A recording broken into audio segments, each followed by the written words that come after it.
She swore she would never marry the crown prince. He wasn't even on her radar, just some guy in a scary helmet who ruled with an iron fist and gave her absolutely zero reason to feel anything other than pure, unfiltered terror. And yet, there's something about waking up with a second chance at life that completely rewires your priorities. When you've already seen how your story ends, badly by the way, really badly, suddenly the man everyone calls a tyrant starts looking a little different. Not safe, not gentle, not even particularly nice, but somehow, exactly what she needed. This is the story of a girl who came back from the dead specifically to avoid falling in love with him. Spoiler, it didn't work. The story opens with a girl begging for her innocence, but her father ignores her and drags her away. Earlier, the palace had fallen into chaos. The princess was poisoned, and Lady Uvelian was blamed by her former partner, Mikkel. That accusation spread suspicion through the whole palace. Even though Uvelian strongly denies it, and despite their messy past, no one lets the charge go. The Emperor then orders her locked up in the dreaded Chamber of Shadows. Uvelian feels completely abandoned. It brings back painful memories of her cold father. Her despair gets even worse when her father gives her a dagger, and a meeting with the cruel crown prince only adds to her terror. In the end, Uvelian takes her own life, even though the crown prince tries to stop it too late. Then the story shifts, hinting that she has been reborn and setting up a much deeper mystery. Uvelian decides to break up with Mikkel. He's shocked, but she's set on avoiding the tragic fate from the novel. Mikkel lashes out and tells her never to show her face again. Her oddly happy reaction leaves him stunned, and he wonders if she's just doing this for attention. Later, she runs into her father, Duke Legis. She tells him she broke up with Mikkel. To her surprise, Duke Legis reacts in a way she didn't expect. Uvelian retreats to her room, where her maid mistakes her yawning for crying. The maid keeps misunderstanding things and mentions Uvelian's heartbreak to Duke Legis. The next sunny morning, Uvelian wakes up feeling hopeful and sure it'll be a good day. But things get strange when Duke Legis, who almost never eats with her, calls her to breakfast. The meal quickly turns awkward as his attitude shifts, clearly affected by what the maid told him the night before. Uvelian grows self-conscious and thinks her father sees her as pathetic next to his famous war record and heroic image. Then Duke Legis suddenly asks what kind of man she likes. She immediately worries he's planning to marry her off for succession. To stop that, she boldly says she wants someone stronger than her father, something that sounds nearly impossible, even to him.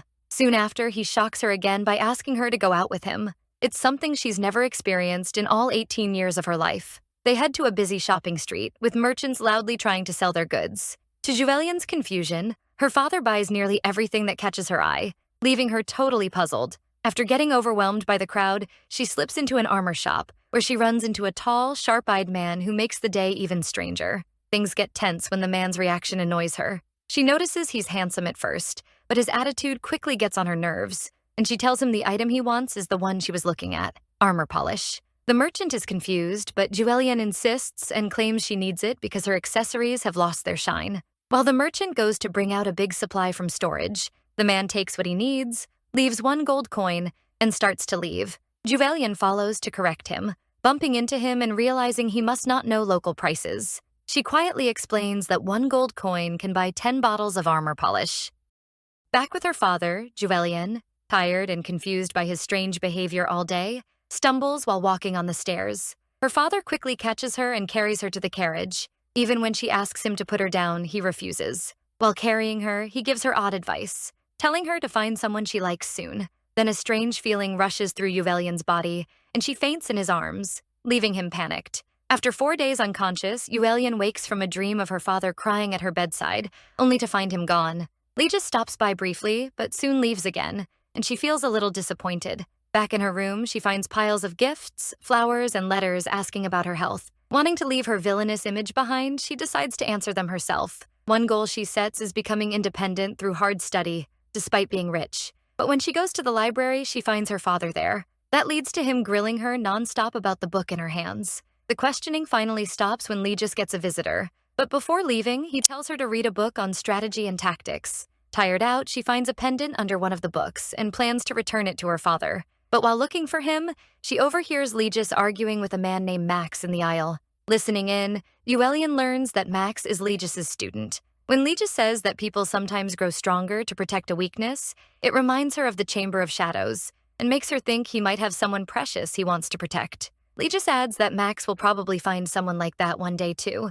Max smugly replies that he hasn't found someone to protect, only a rat. Uvelian takes that literally and thinks there's an actual rat in the house. Legis realizes Max means Uvelian and coldly warns him not to hurt her, saying he won't go easy on him, even if he's Max. But Uvelian still doesn't understand that Max sees her as Legis's weak point and keeps thinking he meant a real rat. Back in Legis's room, the butler tells him that Mikhail keeps sending Uvelian letters and pushing for a reply. The letters talk down to her, which enrages Legis. He orders the butler to keep every one of them from Uvelian and burn them all. Meanwhile, Uvelian gets an invitation from Rosemary, which she sees as a chance to change her bad fate. She personally writes back, decorating the letter with lace and flowers. Rosemary says she admires Uvelian despite her past cold behavior. Their letters soon become gossip among the noble ladies. After overhearing this, Mikhail decides to attend Rosemary's party, maybe hoping to settle things with Uvelian.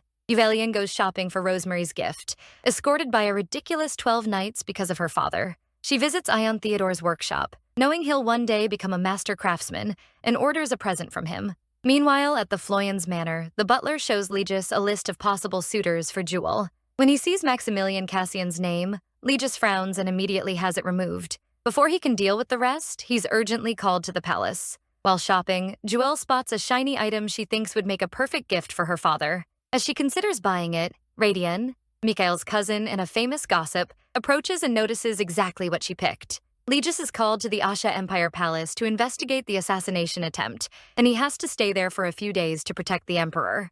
Meanwhile, Max watches Legis speak with his knights, including asking about Jewel, and he feels pleased, convinced she's Legis's weakness. Elsewhere in the city, the gossip-loving Radian enjoys stirring trouble. He tells Mikhail he saw Jewel buying cufflinks for some new man. That night, Jewel waits nervously for her father so she can return the pendant and give him the cufflinks. But her maid comically gets it wrong and assumes she's upset because her father isn't home. Then Max sneaks into Jewel's room, though his reason isn't clear. Jewel wakes up to his presence and calmly tells him he has the wrong room. Max is struck by how fearless she is and realizes she's the girl from the armor shop. They clear things up. Max isn't an assassin, just her father's student, which relieves Jewel, even though she first thought he might be a ghost. The moment turns dangerous when a palace guard hears voices in the ladies' room.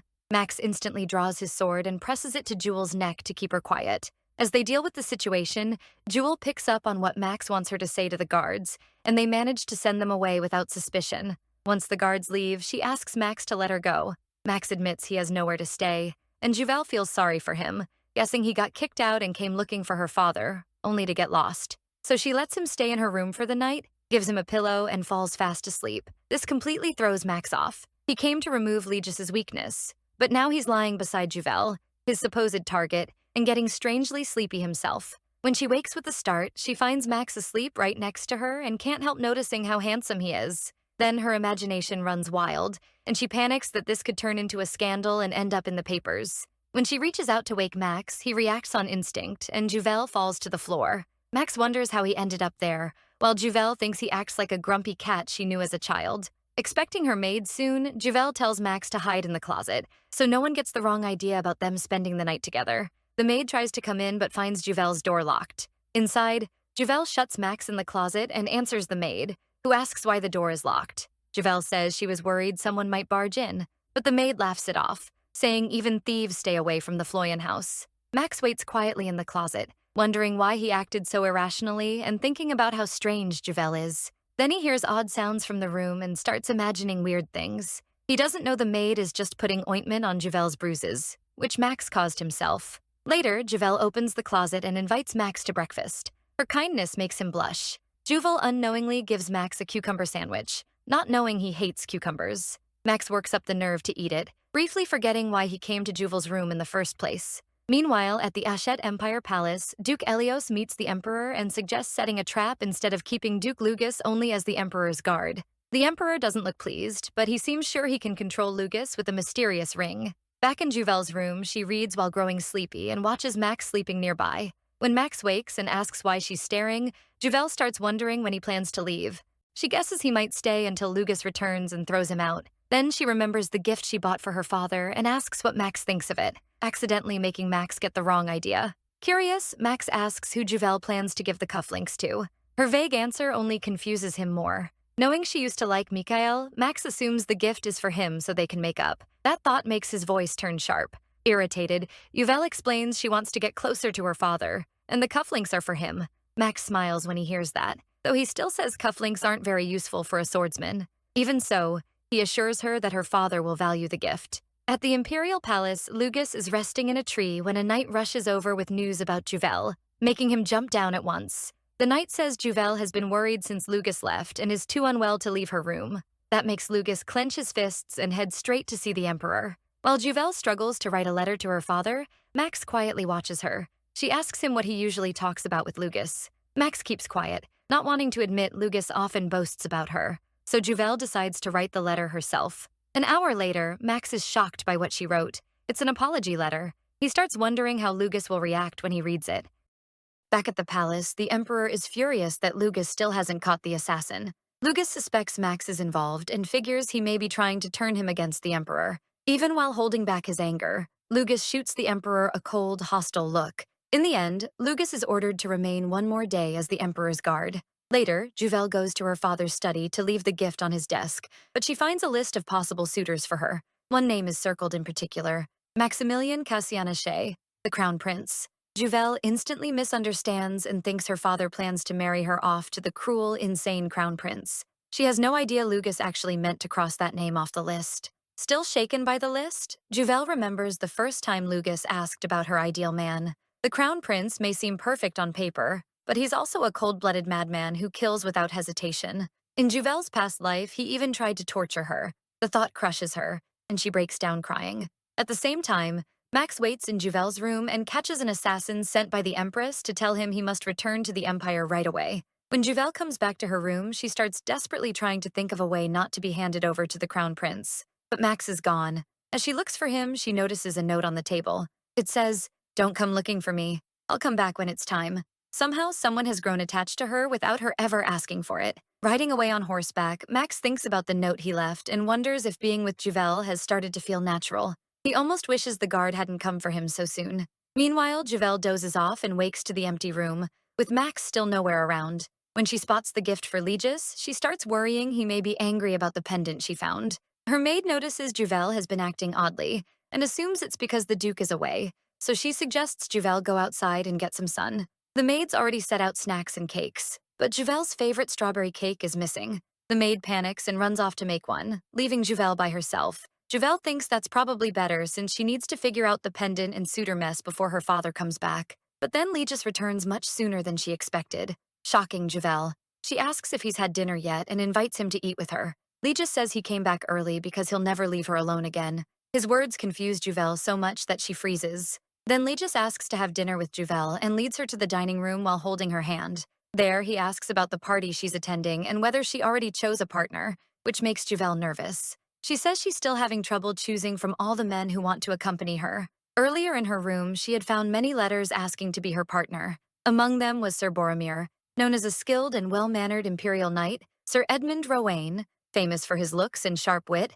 and Sir Ronald Crocus, a candidate for the next Minister of Foreign Affairs. After Marilyn, Juvel's maid, leaves the room, Legis notices a letter in Juvel's hand and asks if she's picked someone. Marilyn answers that it's Sir Edmund. Legis asks what kind of reputation Sir Edmund has, and the maid eagerly starts listing his good points. But Legis suddenly vanishes, deciding to check for himself whether Sir Edmund is worthy of his daughter. Under Legis's glare, Sir Edmund can only shake in silence. Then Legis rises and coldly declares, "You are unqualified." Sir Edmund asks why Legis showed up at his home in the middle of the night, but the only answer he gets is, "You're unqualified." Back at the Floyen residence, the item Juvel ordered from the Theodore workshop finally arrives, and it's an impressive gift. Soon after, she's told Sir Edmund has come to answer her letter. Though she's struck by Edmund's handsome face, she still finds herself thinking of Max. Then Edmund suddenly drops to his knees and apologizes for agreeing to escort another lady instead. He says rumors in society made him think Juvel already had a partner. Juvel says that isn't true, but she accepts his apology. Relieved to be forgiven, he asks her to dinner, but one glare from Legis makes him take it back and hurry out, leaving Juvel baffled. At Salon Bloom's, where nobles gathered to trade gossip, Max overhears people talking about Juvel and guessing who will escort her to Rosemary's party. Some are saying Juvel has already gotten over Mikael. The gossip irritates Max so much that he drops his glass on purpose. He says it's disgusting to sit around talking about people like that. After that, Max heads inside and is met by Madame Freccia, the owner. She notes it's rare to see rumors get under Max's skin. Madame Freccia wonders why he's been acting so oddly since coming back from the Floyen estate. Max asks what people are saying about Lady Floyan, and Madame Frecha explains the story about her love affair is false. She says Juvel sent a letter to Sir Edmund Rowan asking him to be her partner for the party, but he refused. Hearing that makes Max furious. Then Madame Frecha adds that society is also whispering Juvel meets a secret admirer at night, and that rumor started with Sir Radian Droyle, Mikhail's cousin. Max gets up and tells Madame Frecha to find anything he can use as a weapon against the Hessen and Droyle families. But after he leaves, Madame Frecha realizes Legis already bought that same information. At the Floyan residence, Juvel is having tea with her father. Only 5 minutes earlier, after Sir Edmund left, Legis had asked her to join him. He suddenly asks whether she has chosen a partner. Since Juvel was just turned down, she worries he's bringing up marriage again and says she'll think about it. Legis tells her that if she can't find a partner, she needs to tell him. But the way he says it causes yet another misunderstanding. Juvel asks if she may leave first, but Legis says he also has something to take care of, and that word always makes Juvel think the worst. Max waits for Legis to leave, then watches his carriage head off. After that, Max slips into Juvel's room like he already belongs there. He looks around for her, wondering if she went to ask someone else to be her partner. It feels strange that he suddenly cares so much about that. Then he hears Juvel call from behind, asking what he's doing in her room. Max steps in close and demands to know where she was. Juvel says she was downstairs, and Max immediately brightens. Juvel lets out a sigh, and as Max moves closer, he asks what's wrong. Juvel is flustered by how near he is. She admits she has a lot on her mind, and Max says he'll listen. Still unsure, Juvel asks him to promise he won't tell her father, and Max agrees at once.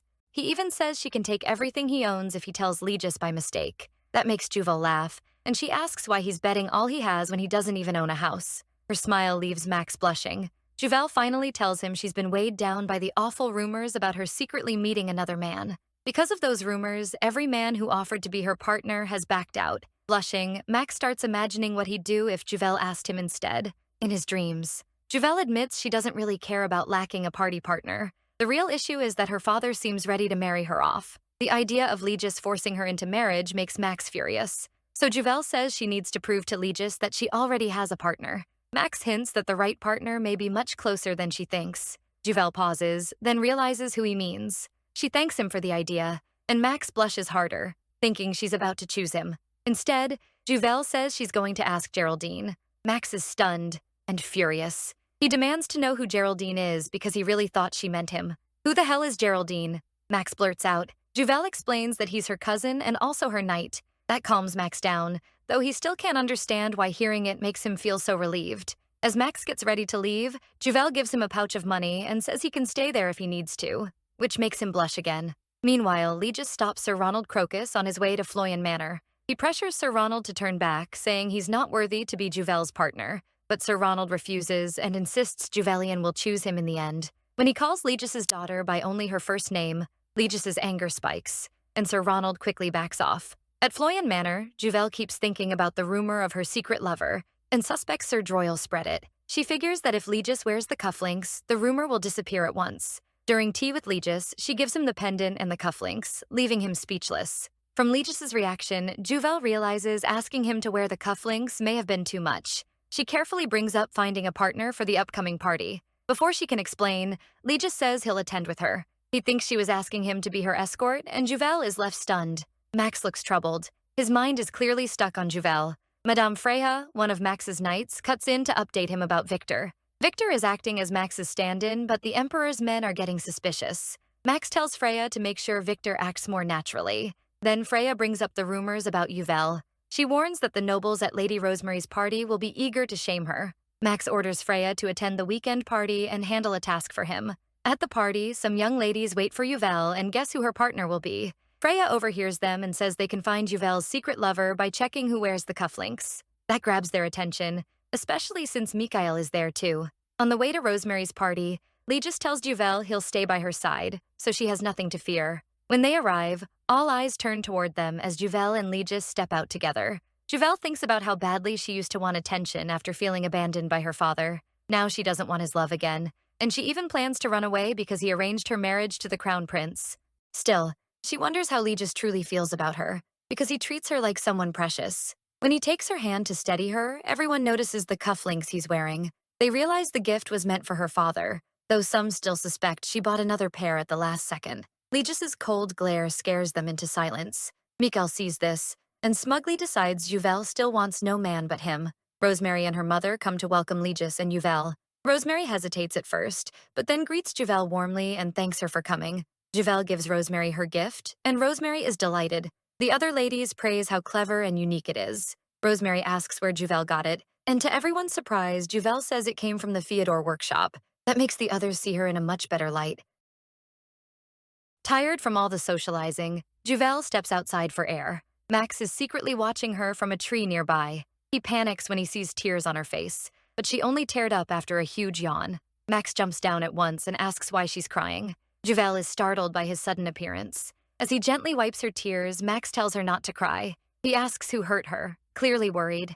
Uvelle says if he really wants to help, he needs to watch how he speaks to people. Because she cares about him, she explains that talking casually to nobles could get him killed. She adds that showing her proper respect matters too, because others follow his lead. Max reluctantly agrees. Uvelle then asks why he's there. Max shyly claims he had other business, though really he came because he wanted to see her. He asks where her partner is, and Uvelle says her father is inside the hall. Max had thought Geraldine would be with her, so he's surprised it was Legis. As they talk, music begins to play. Max asks Uvelle for a dance. She hesitates, but he teases that he doesn't dance with just anyone. That makes Uvelle blush. To her surprise, Max dances very well. Then Uvelle suddenly stumbles and Max catches her, leaving their faces only inches apart. Legis sees this from across the room and angrily orders Max to stay away from her. A little earlier, Legis had been trying to mingle with the guests. He noticed Uvelle heading to the terrace and assumed she wanted fresh air. Mikkel, however, took it as an invitation to follow her. Legis caught that immediately and stopped him with a glare.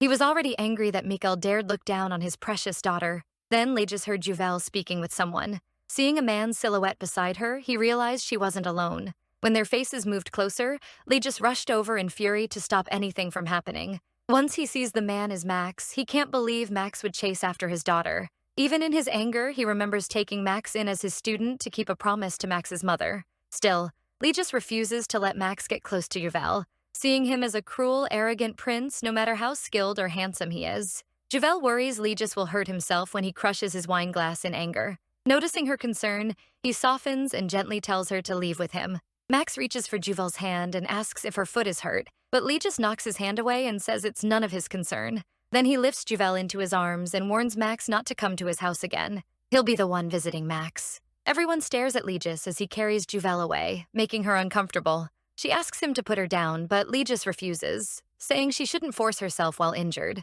The truth is, Uvelle is just embarrassed by all the attention. The guests begin whispering about her and call her an attention seeker. Rosemary cuts in and reminds them Uvelle was ill before and may not be fully recovered. The others agree, saying Uvelle has always been physically weak. Meanwhile, Mikhail overhears them and remembers when he once thought Uvelle faked being frail to get his attention. Later, he learned her condition was real. Back in Juvelle's room, Legis tells her to rest and stay inside for a few days. Uvelle is confused by his sudden concern. She starts to think he's only protecting her health so he can still marry her off to the crown prince.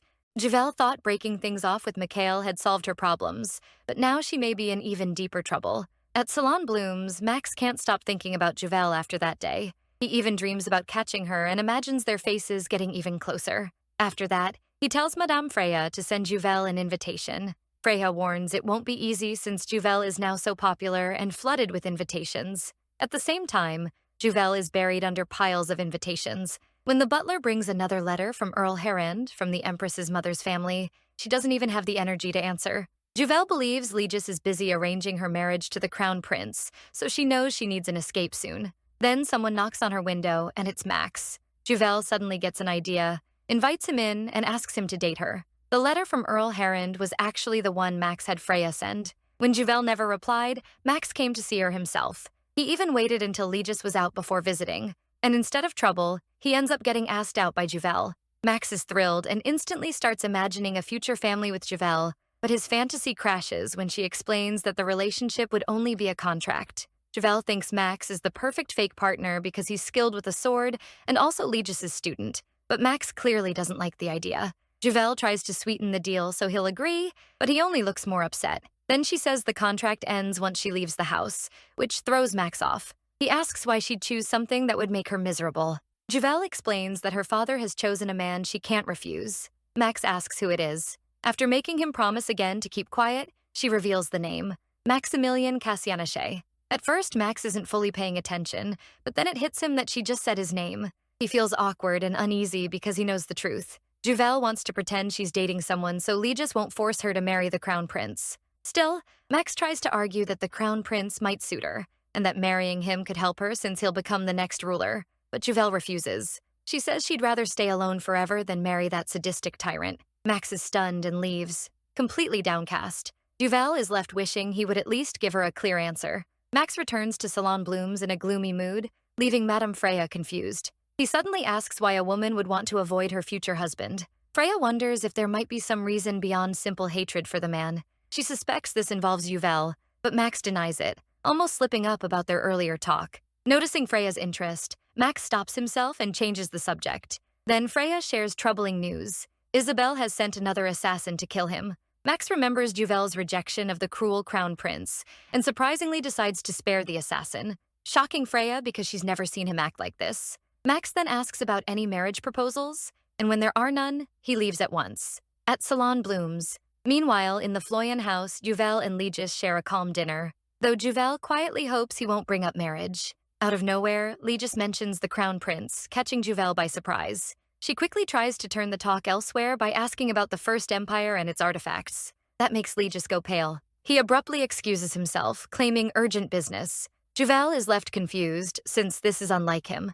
Legis is rattled after learning Juvel is researching the imperial family. He fears she may discover the truth about the ring. He assumes she may have heard bad rumors about the cruel crown prince, yet she seems strangely calm about it. Worried about her happiness, Legis decides he has to act. When Juvel calls out to him, he startles. But she is only showing real concern for him. Juvel worries she said something wrong at dinner, but Legis just smiles and says they should head inside before it gets colder. As they walk, he tells Juvel to learn more about the crown prince, which only confirms that he plans to marry her to that cruel crown prince. Juvel agrees on the surface, but privately she has no plan to go along with it. After Juvel leaves, Legis vows to protect her happiness and keep her away from Max. At the same time, Juvel starts thinking about asking Max for a contract relationship again. Still feeling low, Juvel gets a letter from Lady Rosemary asking how she is and inviting her to a tea party. Juvel takes it as a chance to hear what high society thinks of the crown prince and learn what he hates. Meanwhile, Rosemary is thrilled to hear Juvel has recovered and wants to come to the tea party. The other ladies are excited to meet Juvel too. Rosemary then asks Lady Veronica Joanna Terrence if she's fine with hosting it, and Veronica agrees, though not happily. She's frustrated that Rosemary invited Uvelian to the tea party without asking first. When Veronica brings up Uvelian, Mikhail sweet-talks her and asks to be invited too, pretending it's for her sake. Caught up by his act, Veronica agrees, not realizing Mikhail has his own reasons. While shopping for a dress for the tea party, Juvel is escorted by a lot of guards. A friendly woman gives her advice on what to wear, and the guards like how kind she is. She's Madame Frisia, and she tells Juvel to pick something comfortable. Later, Juvel notices a scene nearby between Max and Baron Gordon. When it gets worse, Juvel steps in, catching Max off guard. Baron Gordon is first scared of Duke Floyan's daughter, then tries to charm her, but Juvel quickly calls out how badly he treats people. She says Max is her personal guard and warns Baron Gordon not to touch anyone from her house. When the Baron tries to blame Max, it becomes obvious he was just jealous and wanted to pick on him. Juvel calms things down by saying Max's actions are her responsibility and tells the Baron to insult her instead. Unable to disrespect Juvel, Baron Gordon apologizes, and she tells him to say sorry to Max too, but Max's glare sends him running. Max thanks Juvel, though the way he does it makes her uneasy. Then he says he wants the contract relationship. Juvel quickly covers his mouth, warning him not to say anything important where others can hear. The people around them get even more confused. Juvel tells Max to come with her, and once they're in the carriage, she says she thought he was rejecting her because he never answered. The real reason Max took so long is that the cruel tyrant Juvel hates is actually him, but he still can't tell her that. Juvel asks why he went to the arcade if he wasn't shopping, and Max gets touchy, asking what was wrong with that. The truth is, Madame Frecha told Max about the tea party Juvel would attend, and that Mikhail would be there too. That made Max angry. Since she knew he'd go to the Floyan residence, Madame Frecha told him Juvel wasn't home and had gone to the arcade, which is why he came here. Once Mikhail is mentioned again, Max gets furious and agrees to the contract to protect Juvel from him. Then Max suddenly asks Juvel why she chose him. Juvel says it's because he's her father's student. Max is stunned, realizing she didn't ask because she liked him, while he had taken it seriously. But Juvel adds that Max is the only man she feels comfortable doing this with. That makes Max happy. while Juvel thinks his face is exactly her type, even if his personality isn't. Then Juvel asks about payment. Max doesn't like hearing that and says he doesn't need money. This is just repayment for getting her hurt before. Juvel grabs his hand, touched that he's actually so kind. Embarrassed, Max asks her to let go. Juvel says they have to act like real lovers now, so they can't avoid skinship, holding hands, linking arms, and calling each other by name. Then Juvel realizes they never properly introduced themselves. Just as Juvel starts to say her name, Max cuts in and says he already knew it. That bothers Juvel, since he knew her name all along but kept calling her you.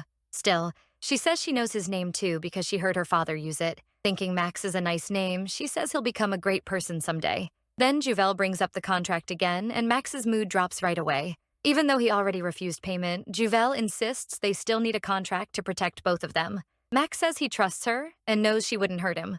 Juvel is deeply moved by how much trust he gives her, because no one has ever trusted her like that before. She tells him he can't be that naive and shouldn't trust anyone, not even people close to him. She keeps insisting on the contract. Max says he understands, but Juvel still isn't sure he really gets how serious this is. Suddenly, Juvel pulls him closer, saying they need to get their mouths in sync. Max freezes, and Juvel tells him to come nearer because it's important. Flustered, Max thinks this is way too fast and worries it might be his first kiss. But when Juvel leans in, he shuts his eyes and hears her whisper that her guard Geraldine will ask how they met, and they need matching stories. As the carriage jolts, Juvel turns away, and Max realizes what she actually meant. Once again, he got his hopes up for nothing. When they arrive, Geraldine immediately demands an explanation, just like Juvel expected. Juvel introduces Max as her lover, and the guards are stunned since they've stayed by her side and never saw him before. They assume Juvel picked Max just for his looks. Juvel calmly says they met at Count Maison's party, which surprises Geraldine.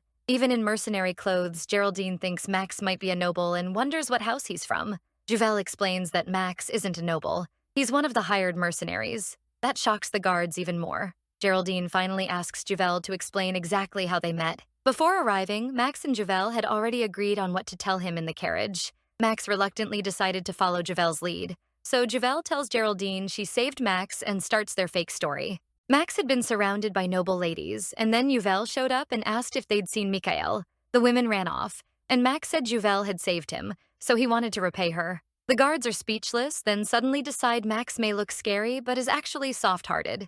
Juvel adds that after meeting him a few times, she felt he was the one. After finishing the story, she invites Max inside. Still stunned, Geraldine sums it up as Juvel liking Max, mainly because he's handsome. Before they enter, Juvel gets upset because Geraldine seems to be glaring at Max for being a commoner, when really Max has been glaring at everyone this whole time. Geraldine senses something strange about Max and wonders who he really is. As Juvel takes Max's hand, she tells him she'll protect him no matter what. He thinks that's ridiculous, but it still makes him happy. Then a cup crashes to the floor. Legis is shaken when he sees his precious daughter holding hands with Max. To make it worse, Juvel introduces Max as the man she loves, leaving Legis even more stunned. Even though Legis had guards watching Juvel and nothing unusual was reported, this is the last thing he expected, ruining his hope for a quiet evening with her. Juvel is startled by how strongly Legis reacts. Legis looks furious and demands to know what's going on. Juvel remembers that he normally stays calm even when she makes mistakes, but now he's clearly angry.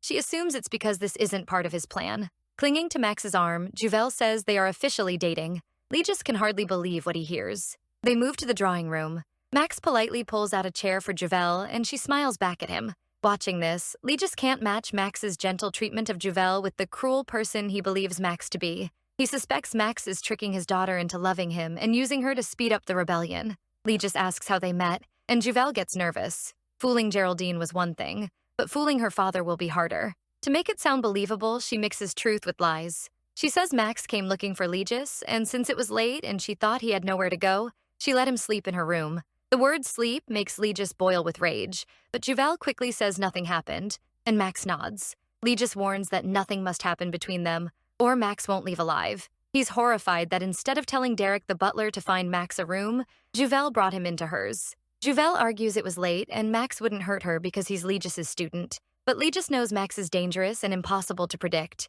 No matter how much he tried to correct him, Max is still a tyrant who could hurt Juvel. Seeing that Juvel doesn't understand the danger, Legis deeply regrets ever taking Max as his student. Juvel breaks into his thoughts, saying that after only knowing one-sided love until now, having someone she loves love her back feels like a miracle. She promises she won't disgrace his name and asks for his blessing to be with Max. Legis is left speechless. He remembers Juvel as a child, his beloved daughter, whom he always let do what she wanted because nothing she did could ever hurt him. But this time, Legis refuses to bless them and tells them to break up. Juvel feels helpless, realizing her father still plans to marry her to the crown prince. But to their surprise, Max refuses to end things with Juvel. He remembers Legis once telling him that people grow stronger when they have someone precious to protect. Holding Juvel by the shoulder, Max declares that he's finally found that person. And it's Juvel.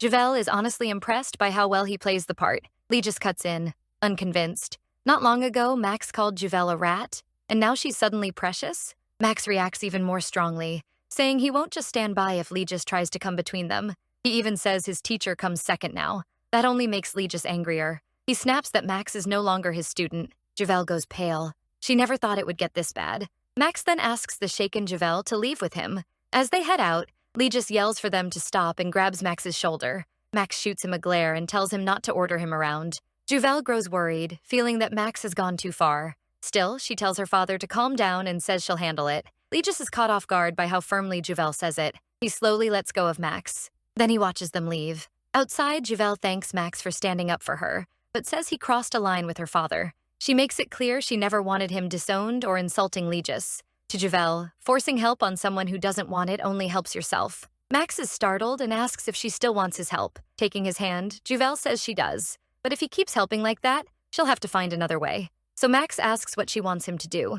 Juvel tells him to make peace with Legis and apologize. At first, Max clearly doesn't want to, but when he sees how serious Juvel is, he gives in. Watching from afar, Legis is surprised that Max actually listens to Juvel and starts wondering if he may have really changed. Max and Juvel go back in, and Juvel apologizes for leaving like that. She then says Max has something to tell Legis. Max bows and apologizes, but Legis still doubts he means it. He thinks Max is only using his daughter for his own plans. So instead of accepting the apology, Legis shuts him down and says he is no longer his student. That confirms to Max that Legis never meant to let him marry Juvel. He doesn't get how Juvel misunderstood the situation, but judging by his look, he has no plans to explain it. As the mood turns tense, Juvel feels she has to do something drastic. She suddenly drops to her knees and apologizes, stunning both Max and Legis. She plans to ask her father's forgiveness and still insist on dating Max. Max is shocked and tells her to stand up, saying he'll kneel instead. Juvel can't figure out why he's so worked up. He has no idea how scary Legis gets when he's mad.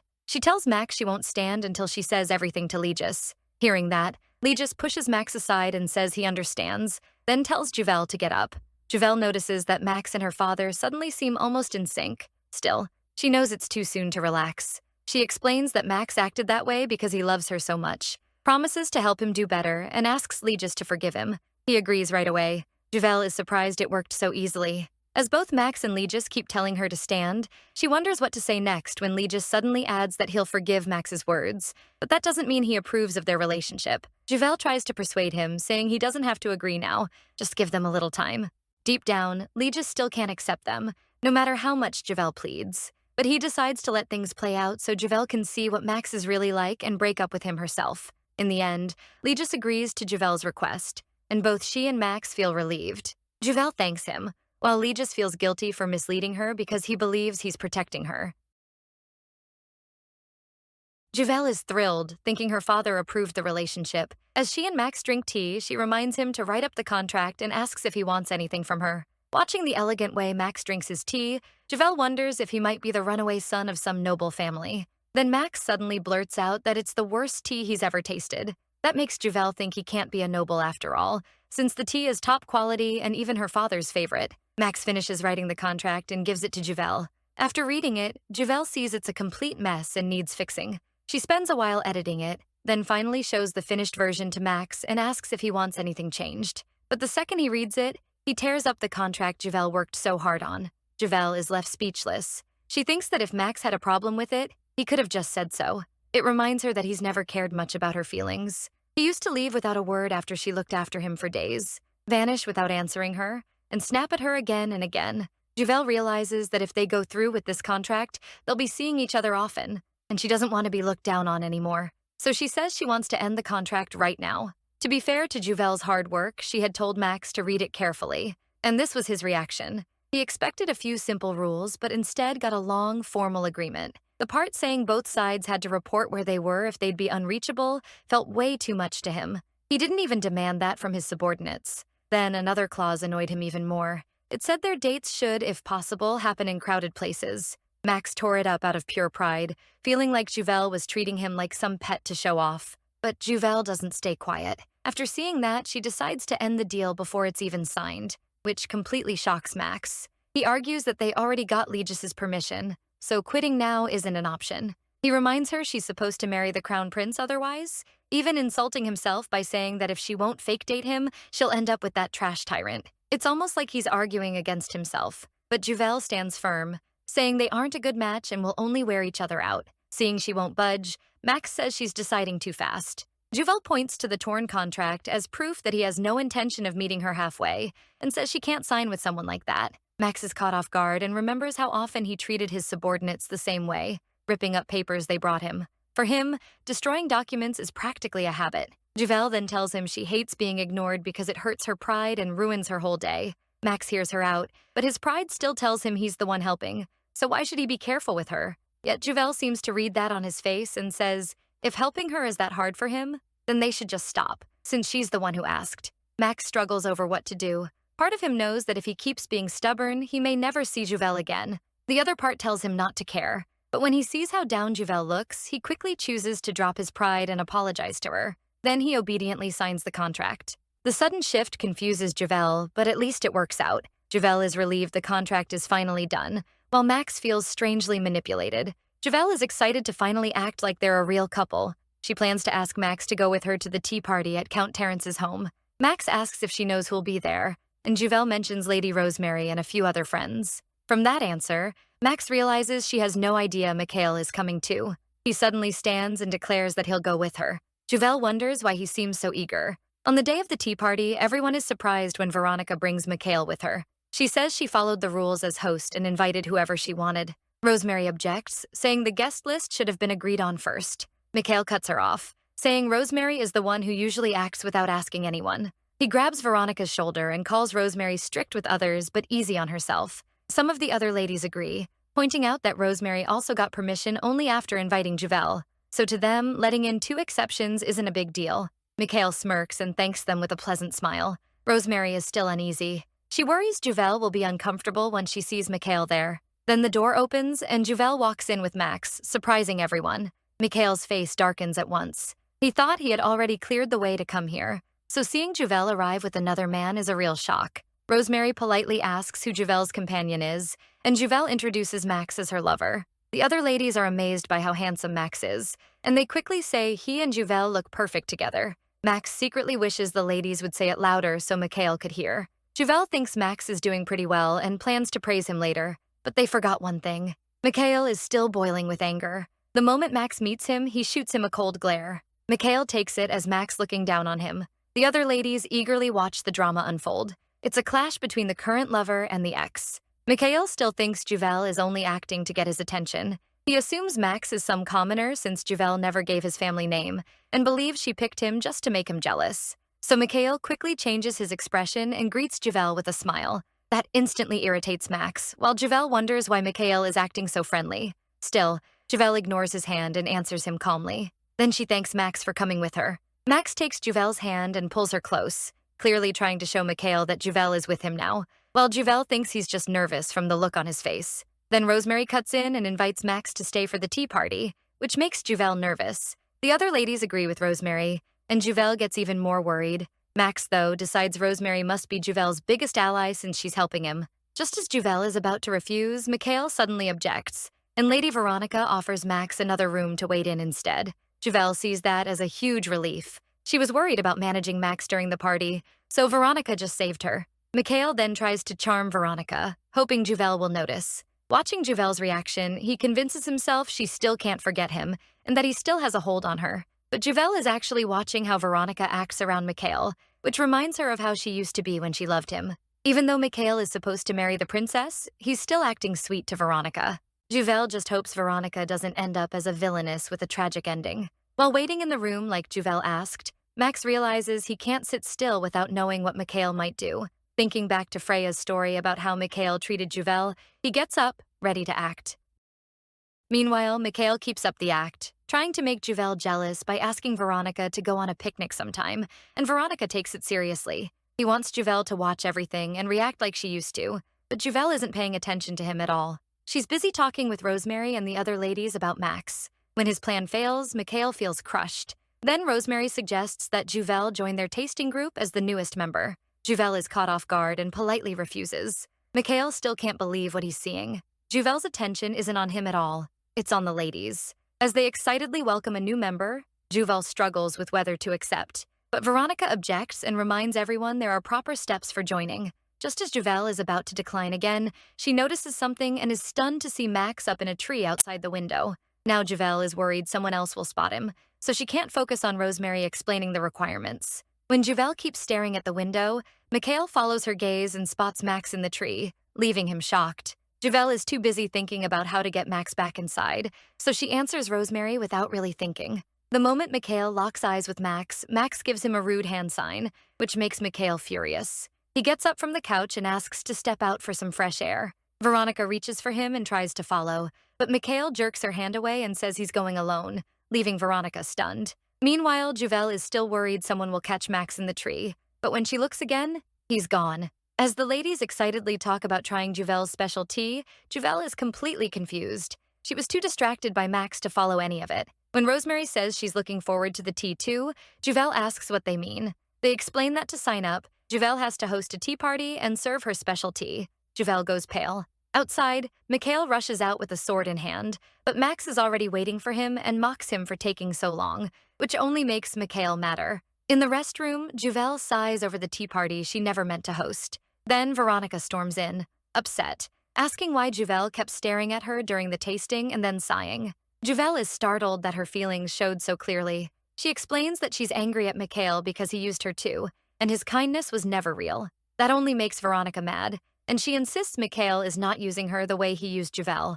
Juvel understands. She knows how hard it is to admit something like that, so she apologizes for upsetting Veronica and says she's worried because Veronica reminds her of her old self. Even so, Juvel decides to leave first, telling Veronica she'll still host the tea party, and Veronica doesn't have to come if she doesn't want to.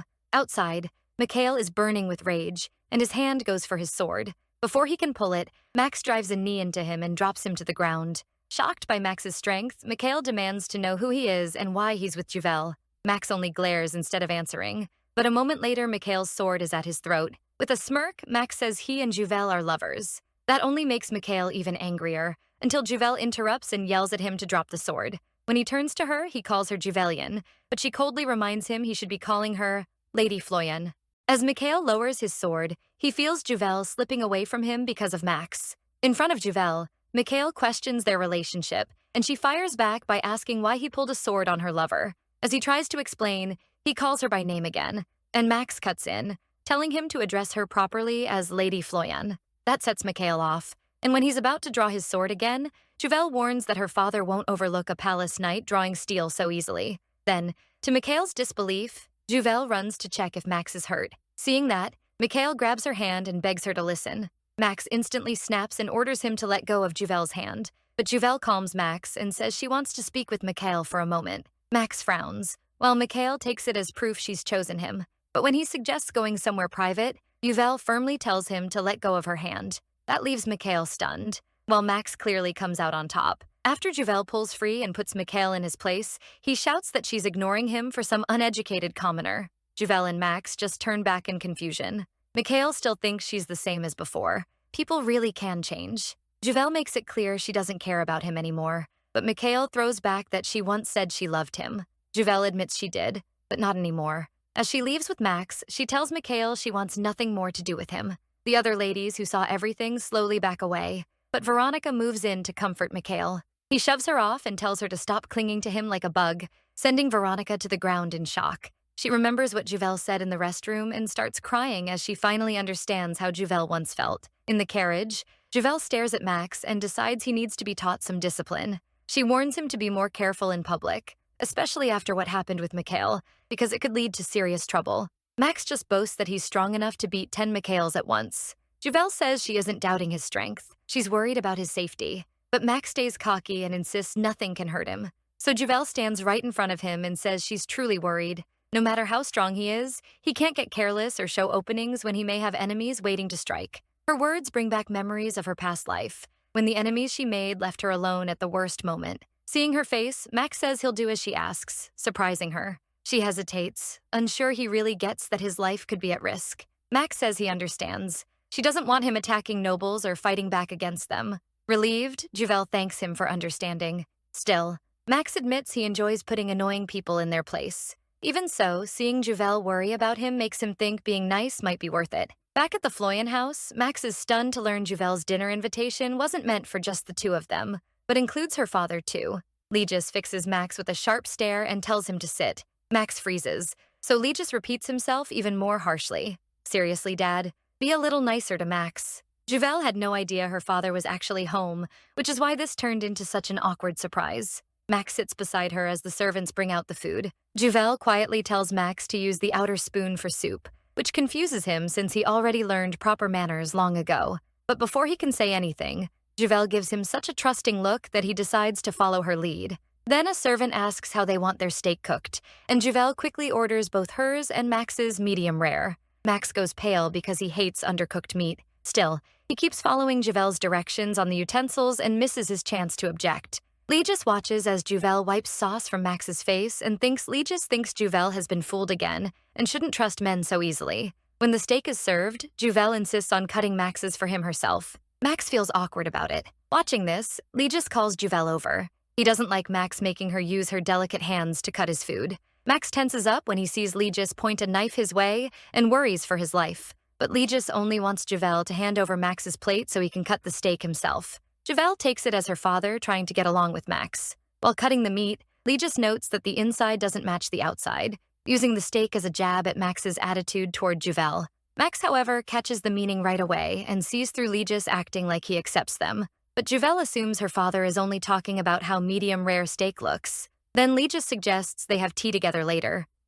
Juvel reads this as proof that Legis cares about Max, while Max really wants time alone with her. Even so, Juvel agrees and offers to serve tea she made herself. Legis and Max are both moved hearing she'll make tea for them personally. Then the butler steps in and tells Legis that the Emperor urgently summoned him to the palace.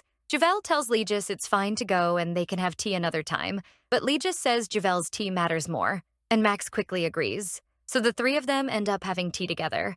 At the same time, Juvel quietly worries the Emperor may hate her. Legis praises her tea, which makes Juvel happy. After that, Legis asks Juvel to leave first because he wants a word with Max. Once Juvel is out of the room, Legis asks Max what he really wants with her. Max immediately stands and demands to know what Legis means by that. Then he suddenly stops, realizing just how deep his feelings for Juvel have become. Still, Legis presses him and tells him to quit pretending to be Juvel's lover. Blushing, Max admits he loves her, and Legis is stunned. Max insists his feelings are real and says he truly fell for Juvel. He thinks back on the time they spent together, how he first got close to her for his own reasons, but ended up feeling calm and comfortable around her. Around Juvel, he doesn't feel the need to act tough. He'll even do things he normally can't stand. Even losing to her doesn't bother him anymore because he's scared she might leave. All of that made him realize that he loves Juvel. Legis still can't believe what he's hearing, but Max says he won't change his mind, no matter how shocked Legis looks. He also complains that Legis keeps treating him like a demon when he isn't one. Even after Max says he's not a demon, Legis still sees him as the one who stole his daughter. Max firmly says he has no intention of breaking up with Juvel, leaving Legis speechless. Meanwhile, Juvel wonders if Max and her father are getting along. Even if it wasn't planned, she sees tonight as a good sign. She takes their dinner together as progress. Thinking about how Max and her father looked at each other, she finds it strangely captivating. Then Max knocks on the window, pulling Juvel from her thoughts. She's surprised but happy he actually knocked first, even if he still came through the window. When Juvel opens it, she notices Max is bright red and asks if something happened, reaching for his face. Max's heart pounds wildly. With a softer smile, he squeezes Juvel's hand. He says he finally understands. For Max, it feels like the darkness inside him has been covered by light. Juvel has no idea what he means. Max sits close and keeps staring at her, making her uneasy. She asks what he talked about with her father, and Max says Legis doubts their relationship.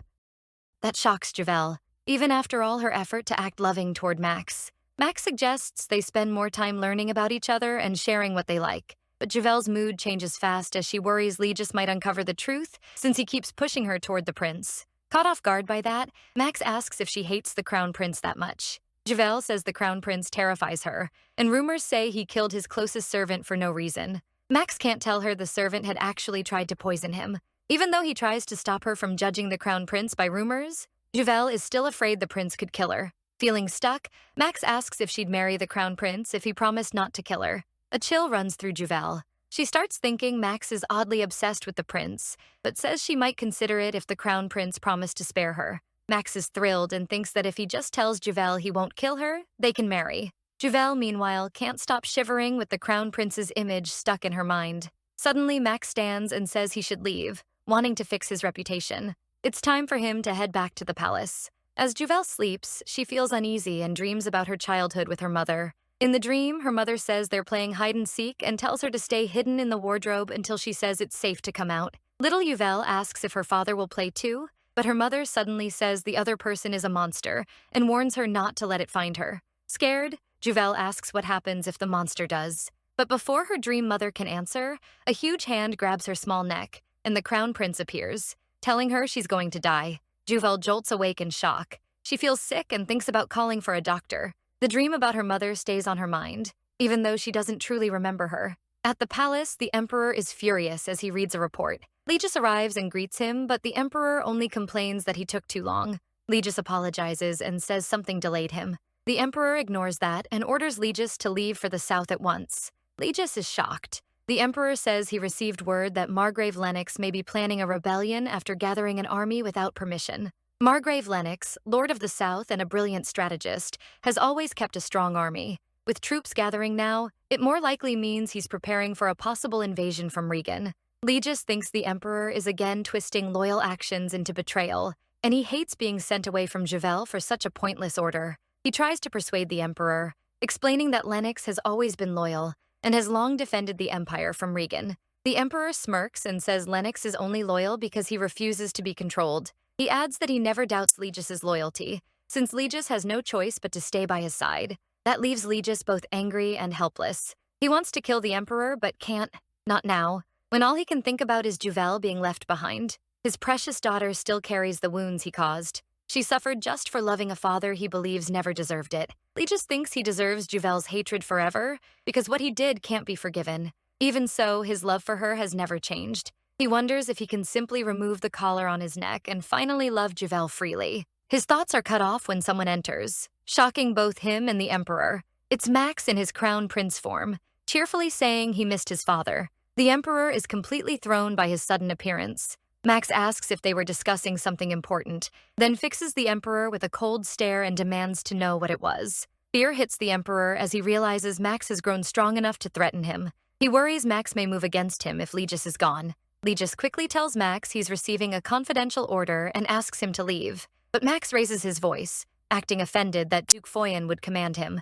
Legis answers that staying would mean disobeying an imperial order. Watching Legis stand against Max, the emperor remembers he still has his loyal weapon and decides he needs Legis close to keep Max under control, so he chooses to send someone else south. Meanwhile, the empress is furious to hear Max has returned to the palace, especially since every assassin she sent after him has failed. Then the princess approaches and calmly tells her mother that if her brother is back, they should welcome him warmly. Legis leaves the palace thinking about how the emperor canceled the order and kept him on protection duty instead. A small smile appears on his face when he realizes Max can be used to pressure the emperor and keep him from being sent south. But as Legis walks down the hall, Max stops him and asks for a brief talk, wanting Legis's permission.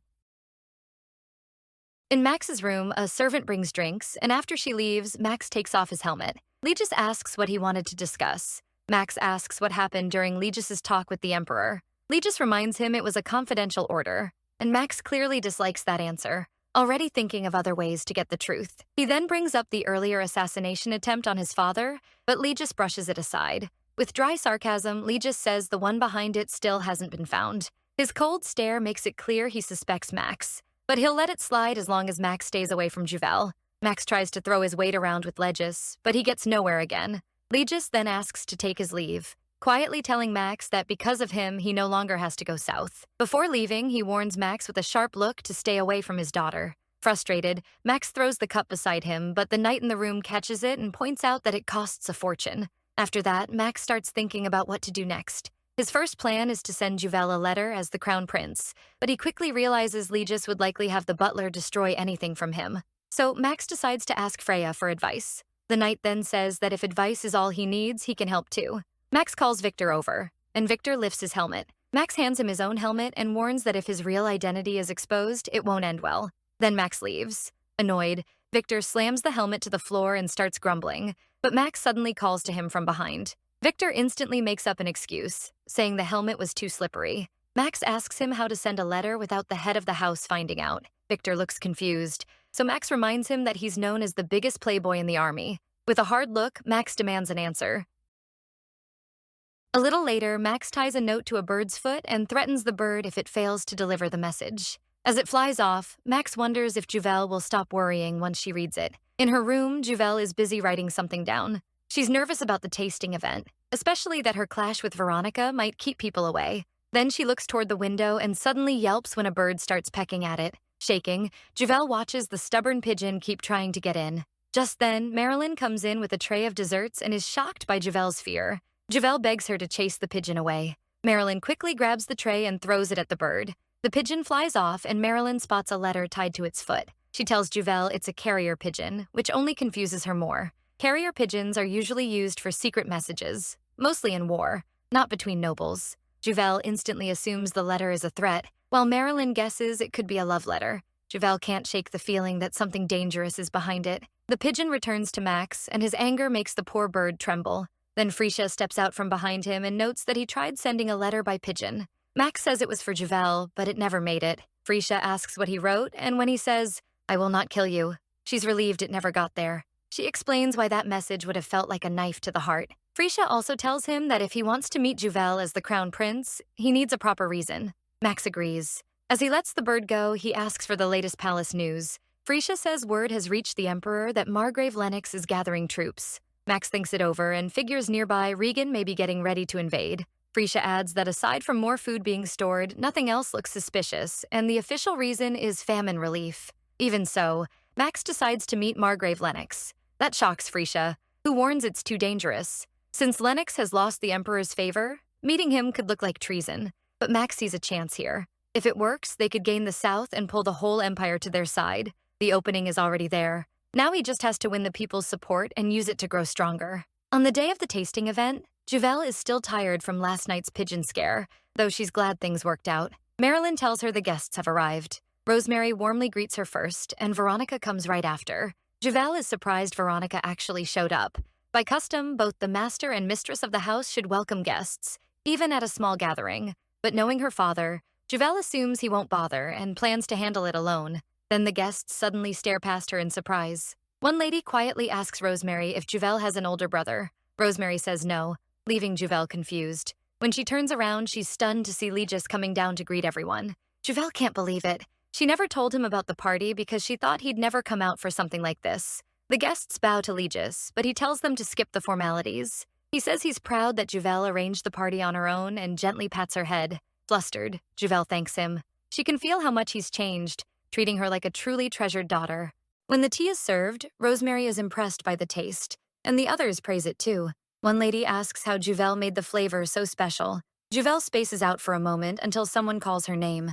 Then she explains that she gives the tea a floral scent by storing petals or fruit with the tea leaves. That lets the fragrance soak in and makes the tea taste better. The ladies are even more amazed after hearing that. But really, it all came from Juvel's hard work and from the flowers she protected with her life. From afar, Legis watches Juvel and smiles at how happy she looks. He wonders if she knows she's the reason he still wants to live.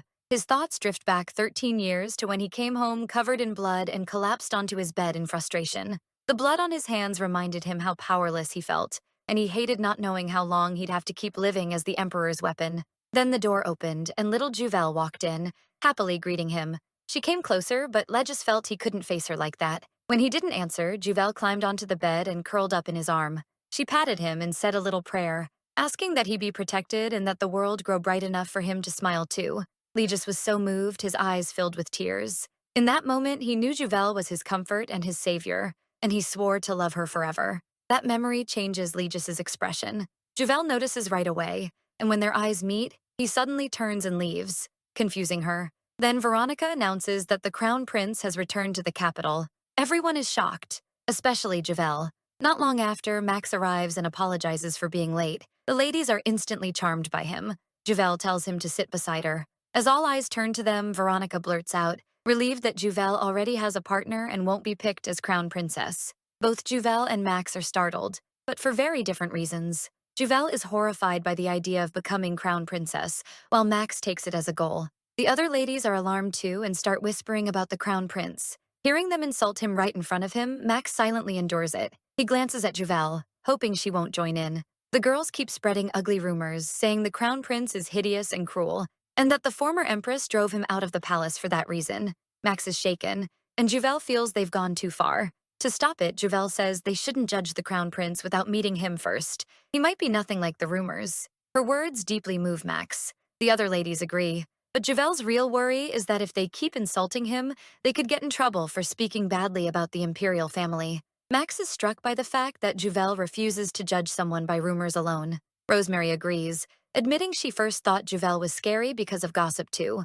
Juvel avoids her eyes, remembering she really had acted like a villainess not long ago.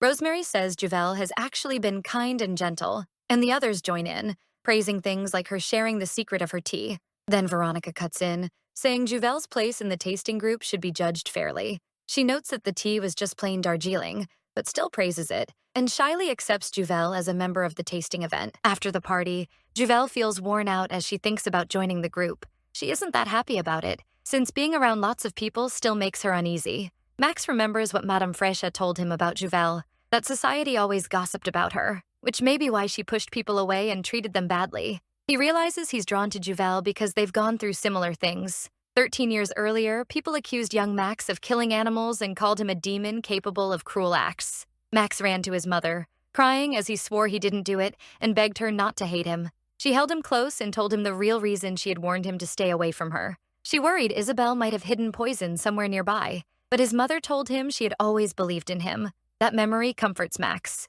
He turns to Juvel, smiles, and pats her head, telling her she'll do great in the tasting group. His words make Juvel blush. Then Max says he has work to handle and won't be seeing her for a while. Surprised, Juvel asks if it's another mercenary job. Max tells her not to worry. It'll be easy for him.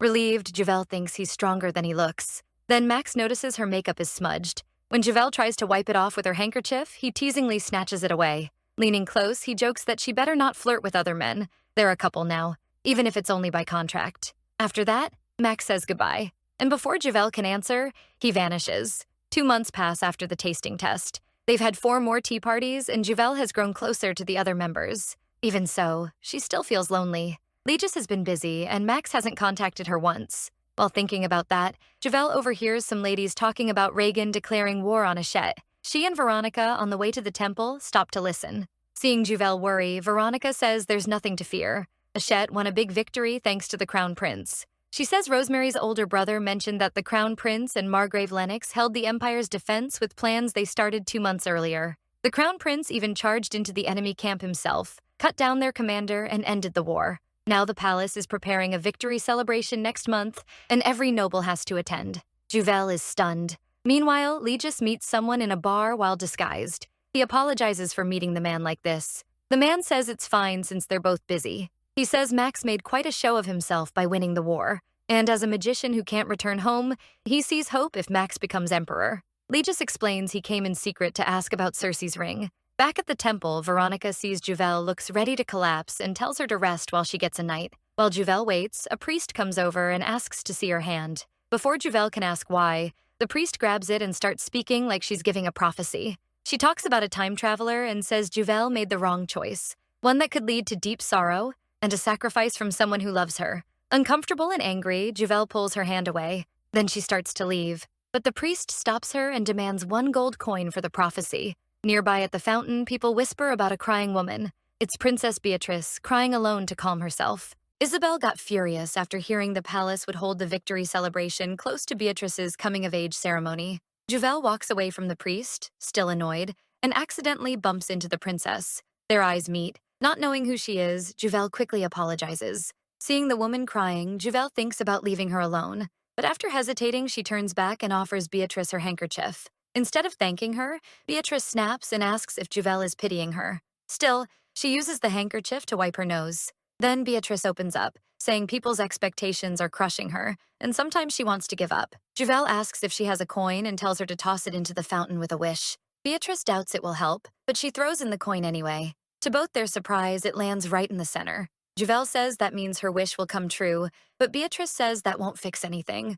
Juvel just smiles and says little things like that can still lift your mood. Just then, Juvel hears Veronica and the knights calling for her, so she says goodbye and hopes things get better for Beatrice. Remembering her mother's lessons, to be perfect and never show weakness, Beatrice tells herself she can't depend on kindness like that. She steps on Juvel's handkerchief and leaves in irritation.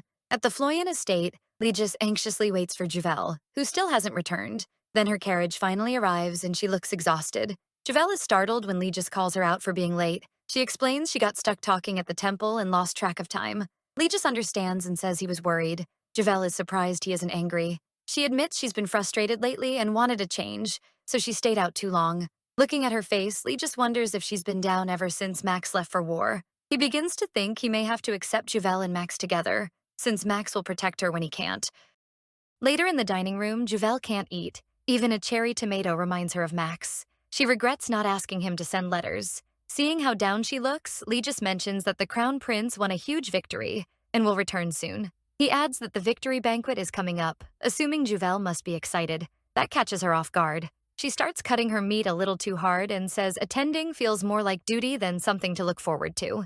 Legis asks whether she has a dress for the banquet, then hands her a blank check. He tells her not to worry about the price and to buy whatever dress she wants. Juvel is shocked and wonders if he wants her to impress the Crown Prince. After meeting Legis's eyes, she can't refuse and thanks him. Meanwhile, Max races across the fields on horseback. One of his knights tells him to slow down before the horse drops dead, but Max refuses. He can't wait another second to see Juvel. When he spots Juvel still awake by the window, he finally feels relieved. Blushing, he knocks on the window. The horses and knights are completely worn out, saying Max must be a monster because he covered in one day what should have taken 4. The knights can't figure out why Max was in such a rush, other than making them suffer. Meanwhile, Max nervously wonders if Juvel will still welcome him. Seeing her with her maid, he waits outside. Juvel seems to be begging for something to help her sleep, but her maid warns her not to overuse it because of the side effects. Still, Juvel looks so desperate that the maid gives in. Even as she tries to sleep, Juvel keeps thinking about tomorrow, her party dress and meeting her friends after.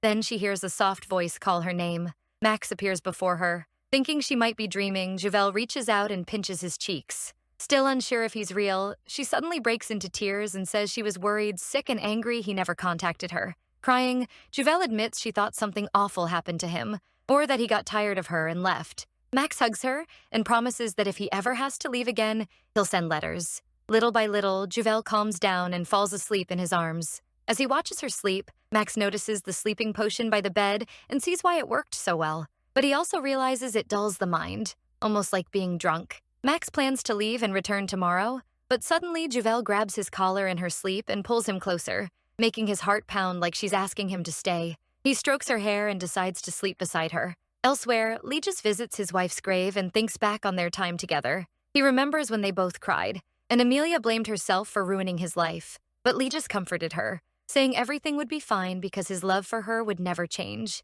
Then he notices a card tied to the flowers on the grave, sent by the magician he met before. The note says he's investigating what Legis asked and will contact him soon. He also mentions Juvel, calling her Legis's treasure. That brings back memories from their past life, when Juvel died. Legis knows he can never be forgiven for that death. This time, he swears he'll save her. In Juvel's dream, Max looks completely fine, and that makes her furious. If he was really okay, the least he could have done was contact her. So in the dream, she takes it out on him. After letting all that anger out, Juvel feels way better. She feels completely refreshed. But when she opens her eyes, someone's holding her in bed, and Juvel panics. That means last night, when she was crying, clinging to him, it was all real. Once she realizes it, her face turns bright red. Then Max grabs her hand and asks what she's doing. Juvel awkwardly says she just had a bad dream.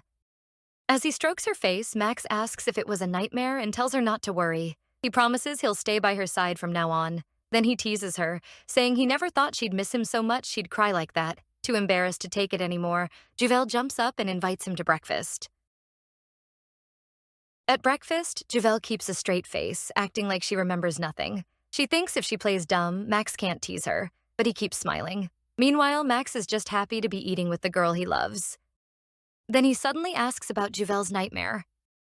Javel gets nervous about telling the truth, so she quickly lies. Avoiding his eyes, she says the crown prince showed up in her dream. That makes Max feel all his work was useless. Even if the prince's image has gotten better, Javel is still scared of him. Quickly changing the subject, Javel asks where he's been.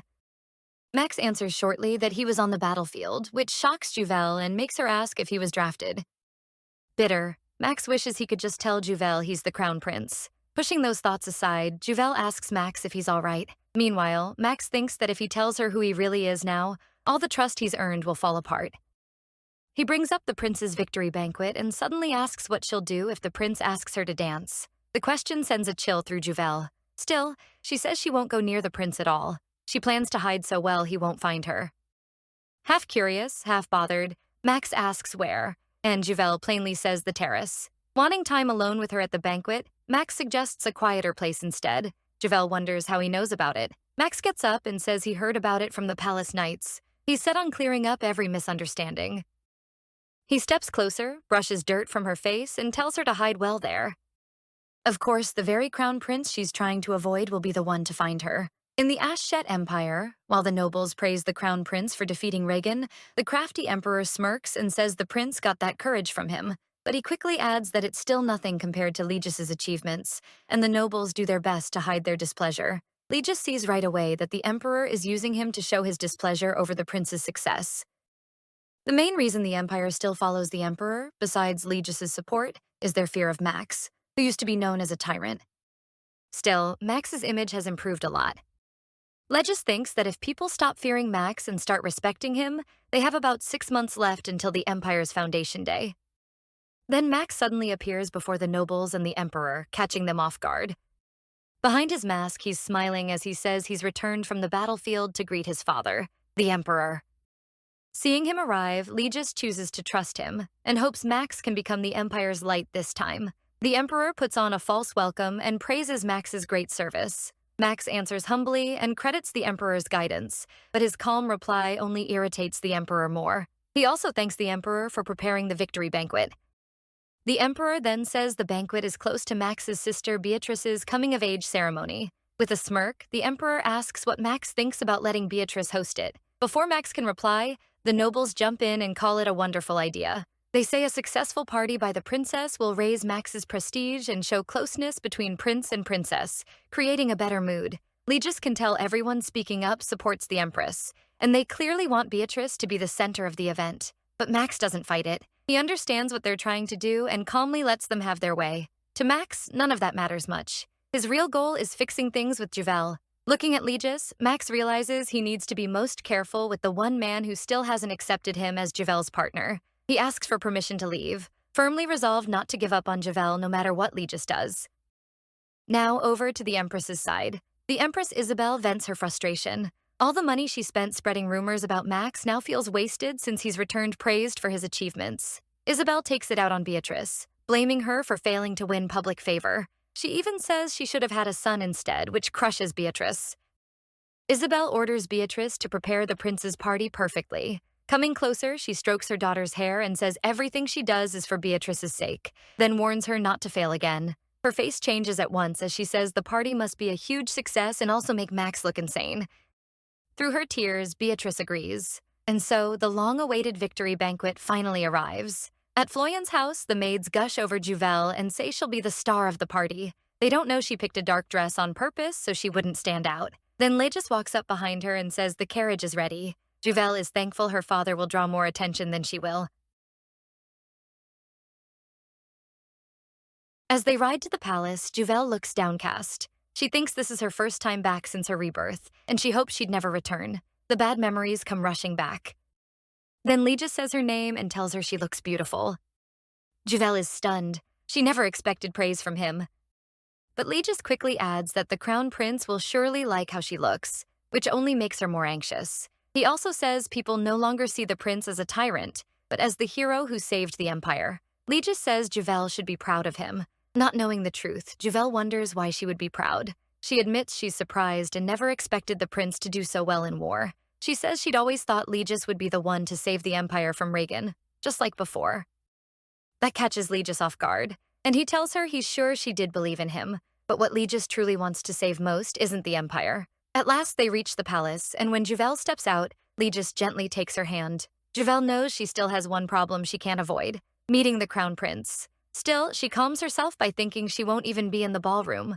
Once inside the palace, they see the emperor and empress on their thrones. Juvel can't help thinking she's standing before the people tied to her death in her past life. Legis quietly tells her to keep her eyes down and not lift her head. They greet the emperor and empress, and the emperor remarks that he finally gets to meet Legis's precious daughter. In response, Legis tightens his hold on Juvel's hand, leaving her confused. The current emperor of Ashedi, Darius Separon Ashedi, is a cold father who doesn't even treat his son like family. At his side is Empress Isabel Rosti Ash, a woman who seems to enjoy hurting her own daughter. Juvel decides the best thing is to stay out of their way, so she keeps her head lowered, as Legis said.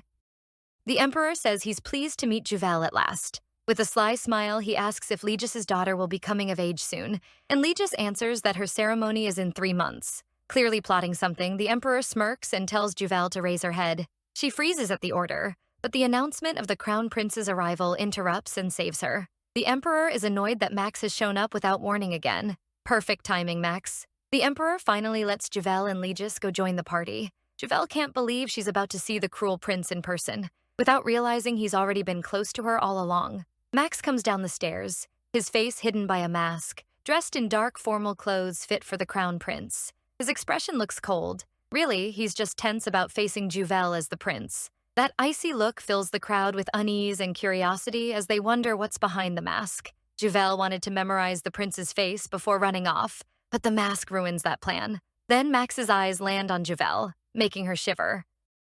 To Max, she just looks cute. To Juvel, he's terrifying. And Legis is left wondering what Max is thinking. Legis calls to Juvel and tells her friends are looking for her, urging her to go to them. Juvel quickly hurries to her friends, while Max can only wish he could call out to her too.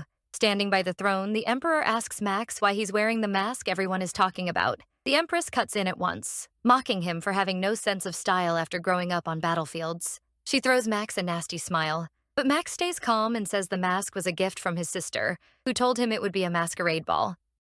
Apparently, he was the only one told that. The nobles start whispering that the princess must have made the mistake on purpose. Realizing where this is going, Isabel snaps and accuses Max of insulting Beatrice's hard work. Max remains composed, says he knows exactly how much Beatrice did, and even thanks her for the attention he's getting. He adds that thanks to her thoughtfulness, he could even hide his war injury with the mask. Isabel is left speechless, clearly furious at his neat comeback. The nobles, impressed, praise Max's bravery in protecting the empire, and say the mask only adds to his mystique. The scheming empress can only burn with anger, unable to answer back. Meanwhile, after seeing all this and sensing trouble, Juvel desperately looks for somewhere to hide. At last, she finds a quiet place to be alone. She feels relieved, though a little guilty for leaving her friends behind. She remembers the hiding spot Max mentioned, and while searching for it, she looks around carefully. Then she hears someone crying nearby. She still doesn't realize the woman is the princess, but she does remember seeing her at the temple. Knowing the palace knights are searching for someone, Juvel realizes she can't let them find this woman. Wanting to calm her down and lead her back to the banquet, Juvel walks over and asks if she's okay. But the knights' calls for the princess grow louder, and Juvel finally realizes the crying woman in front of her is the princess. At once, memories from her past life rush back, reminding Juvel that the princess is the first threat to her survival.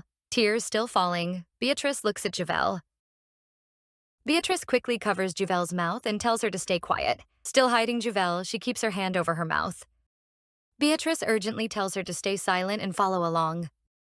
Juvel can barely believe the girl she met at the temple days ago is actually the princess. In her past life, Juvel was supposed to meet the princess for the first time at her coming-of-age ceremony, but instead, they meet here at the prince's banquet. As Beatrice drags her along, Juvel wonders if avoiding the prince was pointless. They enter a room, and Juvel can't stop thinking this may be pushing her closer to her death flag. Then Beatrice suddenly looks angry and lashes out at Juvel for seeing her cry, even though tears are still on her face. She hurriedly claims it was only dust in her eyes. Beatrice warns that if Juvel tells anyone, she won't forgive her. Back in the banquet hall, Max searches the crowd and realizes Juvel slipped away just like she wanted. Just as he's about to find her, the Emperor stops him and asks where he's going. Max says he's tired and needs to rest, but the Emperor clearly doesn't believe him and looks annoyed. Max figures his father is upset because the nobles have been focused on him all day. Trying to leave fast, Max says the war's fatigue is finally catching up to him, but the Emperor compares him to Legis, who achieved something similar and still stayed by his side the whole time, and questions Max's stamina. Max can't believe his father still thinks Legis is loyal. He says nothing, and in the end, his father reluctantly lets him go. As Max leaves the hall, he wonders what the Emperor is holding over Legis. He has noticed signs that his father trusts Legis far too much to think he'd ever betray him. Max is sure there's something hidden between them. When Max reaches the hideout he told Juvel about, he's shocked to find it empty. Meanwhile, Juvel and Beatrice are still stuck in an awkward moment. Trying to reassure her, Juvel says the knights have probably left and asks if she can go. But Beatrice questions why Juvel is being so formal and tells her to act like before. Feeling cornered, Juvel knows she shouldn't get tied up with the princess, but Beatrice suddenly opens up. She admits she did everything she could that day to earn her father's approval, and it still wasn't enough. No matter how hard she tried, no one recognized her. Hearing the hurt in her voice, Juvel asks if it's really worth going that far just to be accepted by someone else. From her own experience, Juvel says she once judged her value by what others thought of her. Looking at Beatrice, she says only she can decide her worth. What matters is living by her own thoughts and beliefs. Beatrice has never thought about putting her own feelings first. In the future, Juvel remembers, Beatrice shines brighter than anyone. Blushing, Beatrice looks away and says Juvel can call her R. Juvel is startled by how close that sounds, but it seems the two are getting connected fast. Meanwhile, Max searches the palace in a panic, asking everyone if they've seen Juvel. He's getting more frustrated because he can't find her, and worry starts to grow, making him fear something happened. Then Legis appears behind him and coldly points out that Max failed to protect his daughter. Back with Juvel, Beatrice suddenly stands and asks her to leave with her. Juvel wonders if she's feeling better now. Beatrice gives back Juvel's handkerchief and thanks her, but Juvel says it's fine and she can just toss it. Blushing, Beatrice admits she couldn't throw it away and kept it to return it herself. After their meeting at the temple, she had even gone back to pick it up after stomping on it on purpose. Holding Juvel's hand, Beatrice leads her to the door, but just as they are about to leave, the door opens. To Juvel's shock, the crown prince is standing there. His presence is so fierce and angry that Juvel freezes. Before this, here's what happened between Max and Legis. Max begged Legis to tell him where Juvel was, even bowing to him in respect. Seeing how serious he was, Legis finally told him where she was and urged him to get to her before the Empress's knights did. Max was stunned and demanded to know why they were after Juvel. Legis said Juvel was with the princess, and Max immediately suspected the Empress was using his sister to reach Juvel. Seeing his worry, Legis says nothing serious has happened yet. That calms Max a little. His feelings for Juvel are still secret, so they likely wouldn't target her through him. Determined, Max says they'll talk later after he brings Juvel back. As Max rushes off, Legis puts his trust in him, believing Max is the only one who can protect Juvel now. And that's how Max found her here. Both Juvel and Beatrice are startled by Max's sudden appearance. When Max sees Juvel is safe, he feels relieved, but that look only scares her more, and even Beatrice notices. The siblings trade looks. Max tells Beatrice to stop causing trouble, especially for Juvel, while Beatrice silently fires back that Juvel is scared because of him. Meanwhile, Juvel feels like she just brought the worst pair together. In the original story, the prince and princess hate each other, and every noble knows the divide between the pro-empress and anti-empress sides. So Juvel assumes Max came here to hurt Beatrice. Max reaches out, and Beatrice looks ready to take it as a challenge. Juvel can't let this get worse, so she gathers her courage, greets the prince, and introduces herself. Then she looks into Max's eyes, making him blush. Juvel smiles at him, already regretting acting on instinct. But with Max looking like he might explode at any second, she forces herself to stay calm and apologizes, saying she and her friend got lost and wandered in by mistake. She admits they didn't know better because there were no guards and asks him to forgive them. Under Max's intense stare, Juvel starts trembling in fear. The prince hasn't even spoken, but his gaze alone is enough to shake her. What she doesn't know is that Max is blushing because she looks even prettier up close. With a softer look, he offers his hand and asks her to come outside with him. Juvel is stunned by the sudden invitation and can't process it. Once she settles down a little, she realizes the prince himself is offering to escort her. Watching her brother take Juvel's hand, Beatrice gets annoyed. Max suddenly seems like a different person. Even his voice is gentle. She wonders if he's faking it to win people over. But her irritation shifts to curiosity when she notices his expression change. Juvel then asks Beatrice if she'll return to the banquet with them. Beatrice hesitates, then says she has something else to do. Juvel squeezes Beatrice's hand and warmly invites her to visit for tea and talk sometime. Touched, Beatrice blushes and says Juvel is welcome at her place too. Seeing how close they suddenly are, Max grows uneasy and wonders when that happened. Now that the princess is safely gone, Juvel knows she needs to leave without causing trouble. She bows to thank Max for escorting her and asks to be excused. But as she's about to go, she steps on her dress and starts to fall. Max reacts at once and catches her before she hits the ground. Their faces end up inches apart, making things awkward. Juvel quickly tries to pull back and thanks him for catching her. But when she tries to move away, his grip tightens, leaving her confused. Max just keeps staring at her without blinking, which makes her uneasy. She asks if there's something he wants to say. Still blushing, Max pulls Juvel closer and hugs her tight. He tells her to stop avoiding his eyes and look at him, then reveals that he is Max. Juvel is even more confused by that sudden confession. Max touches his mask, ready to take it off and show his face. Red-faced and hesitant, he asks if he really looked that scary to her. He apologizes for lying all this time, and Juvel gently reaches up to touch his face. Happy to learn the prince is really Max. Their faces move closer, and Max closes his eyes for a kiss. But let's get back to reality. Max finally snaps out of it as Juvel thanks him and asks to leave. She quickly walks away, leaving him speechless. Yup, all of that was just Max's imagination. By the time he comes back to his senses, Juvel is already gone. After escaping him, Juvel decides the prince is a total weirdo. In reality, Max had been hugging himself and smiling while Juvel stared at him in confusion. Meanwhile, Max feels miserable and deeply regrets what he did in front of Juvel. He can't believe his feelings for her made him lose control like that. Still, now that they've met, he just needs to find a way to see her again. Back in the banquet hall, Juvel is completely exhausted. All she wants is to go home as fast as possible. She looks toward her father and is surprised by how much everyone loves him. Legis notices Juvel staring at him and leaves his conversation to walk over. Smiling, he holds out his hand and tells Juvel it's time to go. Juvel is surprised that her father is being so thoughtful. As they walk off together, Legis thinks she had probably been alone again. But since she's here now, he figures Max brought her back safely. Juvel, meanwhile, is only thinking about eating strawberry cake when they get home. As father and daughter walk together, the nobles praise them, saying they look like the perfect pair. But hearing that only disgusts Legis. It brings back the time those same nobles accused Juvel of poisoning the princess and demanded her execution. At that time, Legis had just lost the daughter he loved most, and in his rage, he quickly wiped out every one of those nobles without hesitation, showing the depth of his grief. Then the emperor's voice cuts into his thoughts, asking if he's leaving already. In his drunken state, the emperor whines about who will protect him if Legis leaves. Legis answers that he came as the duke, and the palace knights can guard the emperor just fine. That makes the emperor grumble that Legis has been annoying him lately, which scares Juvel. With a nasty grin, the emperor tries to pressure him, asking if Legis isn't worried and telling him to come to his senses. Without pausing, Legis meets his eyes and calmly says he's drunk. The emperor doesn't back down and asks what Legis plans to do about it. Right then, a clear image flashes through the emperor's mind, Legis cutting off his hand. Terrified, he quickly warns that if Legis kills the emperor, Legis will die too. He imagines Legis covered in blood, sword raised, saying he doesn't care about his life because he can't live without his daughter. A chill runs down the emperor's spine, and he hurriedly lets Legis leave.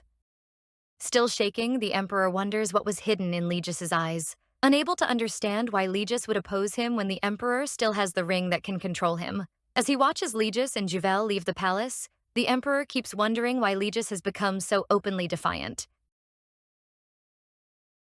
Max goes to Madame Frecha and asks how to write a sweet letter to a woman, since he's never done that before. After hearing her advice, Max throws himself into writing Juvel a heartfelt letter, filling it with compliments and affection. He works on it day and night, and finally finishes a 20-page love letter. Then he sends it off with a pigeon, after jokingly threatening the bird if it fails to get it to Juvel. The next day, Juvel is surprised to get a letter and starts reading it. At that moment, Max suddenly comes in through the window. He asks what she's doing, and Juvel says she got a letter. She thinks it's from Lady Christine and that it's a threat. Uneasy, Max asks if she got any other letters, but that's the only one. Max starts wondering if the pigeon messed up the delivery and ran off to escape punishment. What Max doesn't know is that the pigeon did reach the Floyan house, but Legis's pet bird intercepted it, and Max's precious 20-page letter was burned right away. Now Juvel is ready to visit Lady Christine's home. Worried for her safety, Legis is about to send the usual dozen knights with her, but Juvel says that's too much. She adds that Geraldine can protect her alone. Juvel already knows the real sender was Mikhail's mother, and she's ready to teach them a lesson. When she arrives at Viscount Marsh's home, the lord and lady greet her awkwardly and lead her to Mikhail's mother, who is waiting inside. Yuval gets right to it and asks what she wanted to discuss. Mikhail's mother says Mikhail is sick, and Juvel simply prays for his recovery. As she turns to leave, Mikhail's mother suddenly explodes, blaming Yuval for his illness and saying she must take responsibility. She even reaches for Yuval and demands that she come see Mikhail at her house. Marilyn steps in after sensing danger, but Mikhail's mother slaps her across the face, then says, Marilyn dared to interrupt and starts lecturing Yuval about controlling her servants. Seeing the scratch on Marilyn's cheek, Yuval puts on a fake smile, turns to Mikhail's mother, and agrees to visit the Hessen residence. When they arrive, Juvel stops Geraldine from coming in, even though he's worried. She tells him to wait outside and send for a doctor for Marilyn instead. Inside, Giselle, Mikhail's sister, greets Juvel by asking for a jewel, just like Juvel used to give her. Juvel answers with a sharp slap across Giselle's face, stunning both Giselle and her mother. With a hard stare, Juvel says she's only training those beneath her. Even then, Giselle calls her by name, so Juvel coldly asks how a marquis's daughter dares address a duke's daughter so casually. Juvel is furious and storms around breaking the things she once bought for them, the sculpture, the portrait, and when she's about to destroy more things in the closet, Mikhail's mother tries to slap her. But Mikhail suddenly appears and calls out to Yuvel. He looks seriously ill, and though Yuvel never wanted to see him, he walks over and says he missed her badly. Watching from outside, Max feels sickened by Mikhail. Yuvel notices Max outside and is confused about why he's there. It turns out Max was sent by Legis, who was deeply worried about his daughter. Earlier, Legis had caught Max hiding in a tree and told him to come down. He also admitted he read Max's letter to Juvel before burning it, and couldn't believe Max used a tiny pigeon to carry a 20-page confession.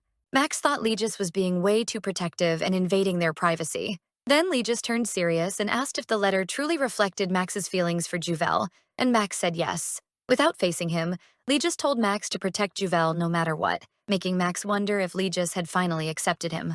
That's how Max ended up here. After spotting Max, Juvel decides she's done at the Hessen house, but Mikhail follows her and insists they talk. He begs for another chance to start over, saying he now understands his mistake. Juvel firmly says she wants nothing more to do with him, especially since she has a lover now. Hidden nearby, Max can't stop himself from smiling. Mikhail gets angry and grabs Juvel, claiming she belongs only to him. Max jumps down, shoves Mikhail away, and stands in front of Juvel while warning Mikhail. Then he gently asks Juvel if she's hurt. For some reason, Juvel suddenly remembers dancing with the crown prince. Max turns back to Mikhail, ready to teach him a lesson. Juvel's heart starts pounding when Max holds her hand tightly. With Max burning with anger and Mikhail still provoking him, Max reaches his limit and moves to shut Mikhail up. Afraid things will get worse, Juvel steps between them and begs them to stop. Max snaps that Mikhail never truly loved Juvel. He just wanted to own her. Mikhail coolly answers that Juvel is his, which only angers Max more by treating her like property. Hearing Mikhail make light of her feelings, Juvel slaps him. She says she truly loved him once and calls him trash.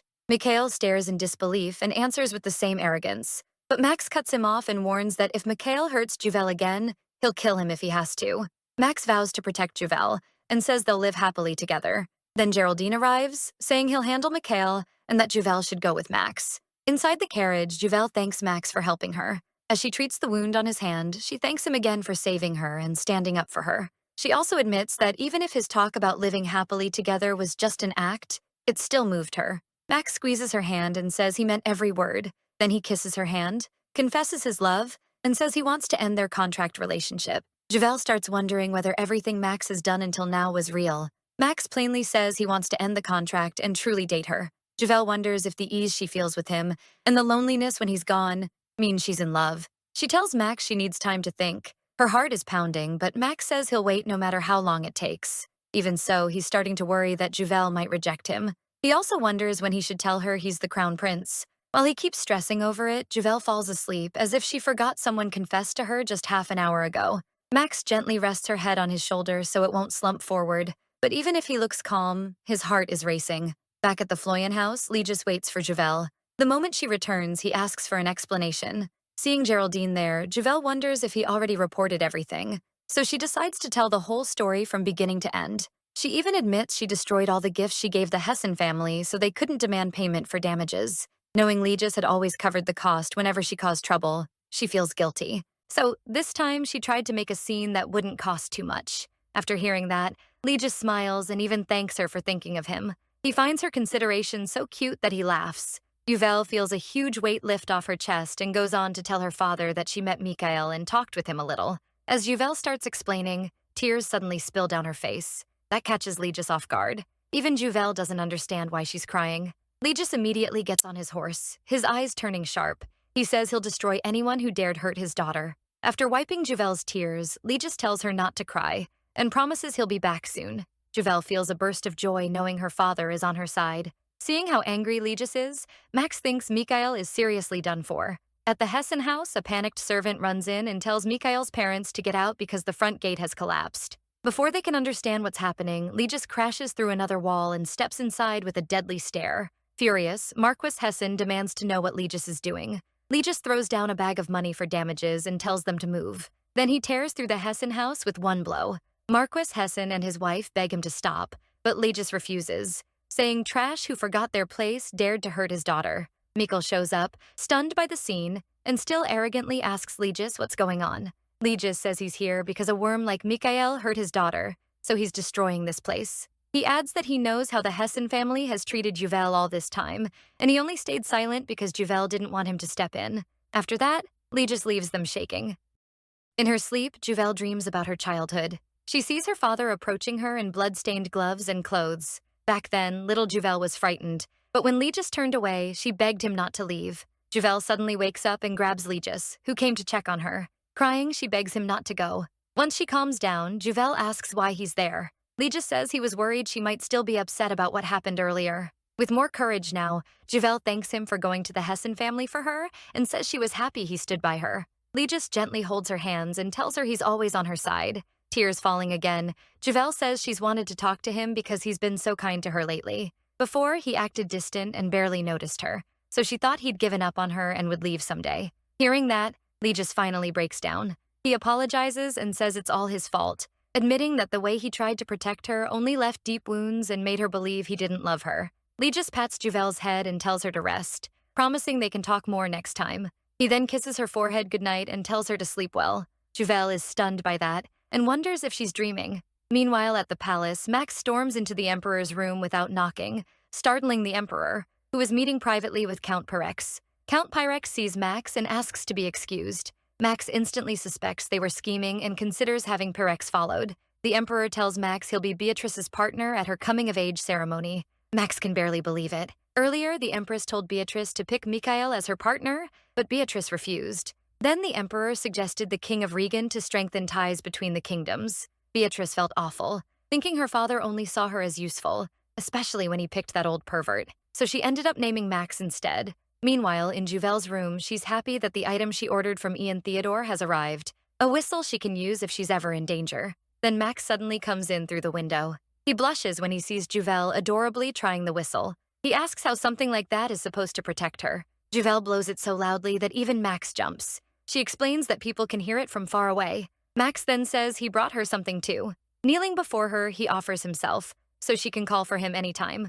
Whether she needs protection, wants to eat cake, or just feels lonely, he'll come. Hearing how sincere he is, Juvel smiles and realizes she loves him. She's about to confess when Geraldine knocks and tells Juvel to open the door because he heard strange noises from inside. Juvel opens up, says she's fine, and complains that the guards have gotten too overprotective. Geraldine notices Max trying to slip away, and dryly says that's because a stray cat keeps visiting her room. Then he takes Max along to see Legis. With a stern look, Legis says he needs to speak with him. He warns Max to stop sneaking in through Juvel's window and use the door from now on. Max asks if that's all, but Legis asks whether he's noticed anything strange about the Emperor. Max says he saw Count Pyrex meeting with the Emperor, which suggests they're plotting something. Legis reveals that the Emperor's top knight, the Shadow, has been watching Juvel, and that worries him deeply. Then, in a serious voice, he asks Max to have his men watch the Emperor, saying only Max can do it. Max is shocked to see Legis asking like this. Legis is known as the god of battle, and Max knows that title isn't exaggerated at all. He knocks Legis's hand off his shoulder and says that if Legis wanted, he could wipe out the Emperor's men and Pyrex in a moment. He asks how long Legis plans to keep fearing the Emperor. Still unable to understand him, Max asks what Legis is really afraid of.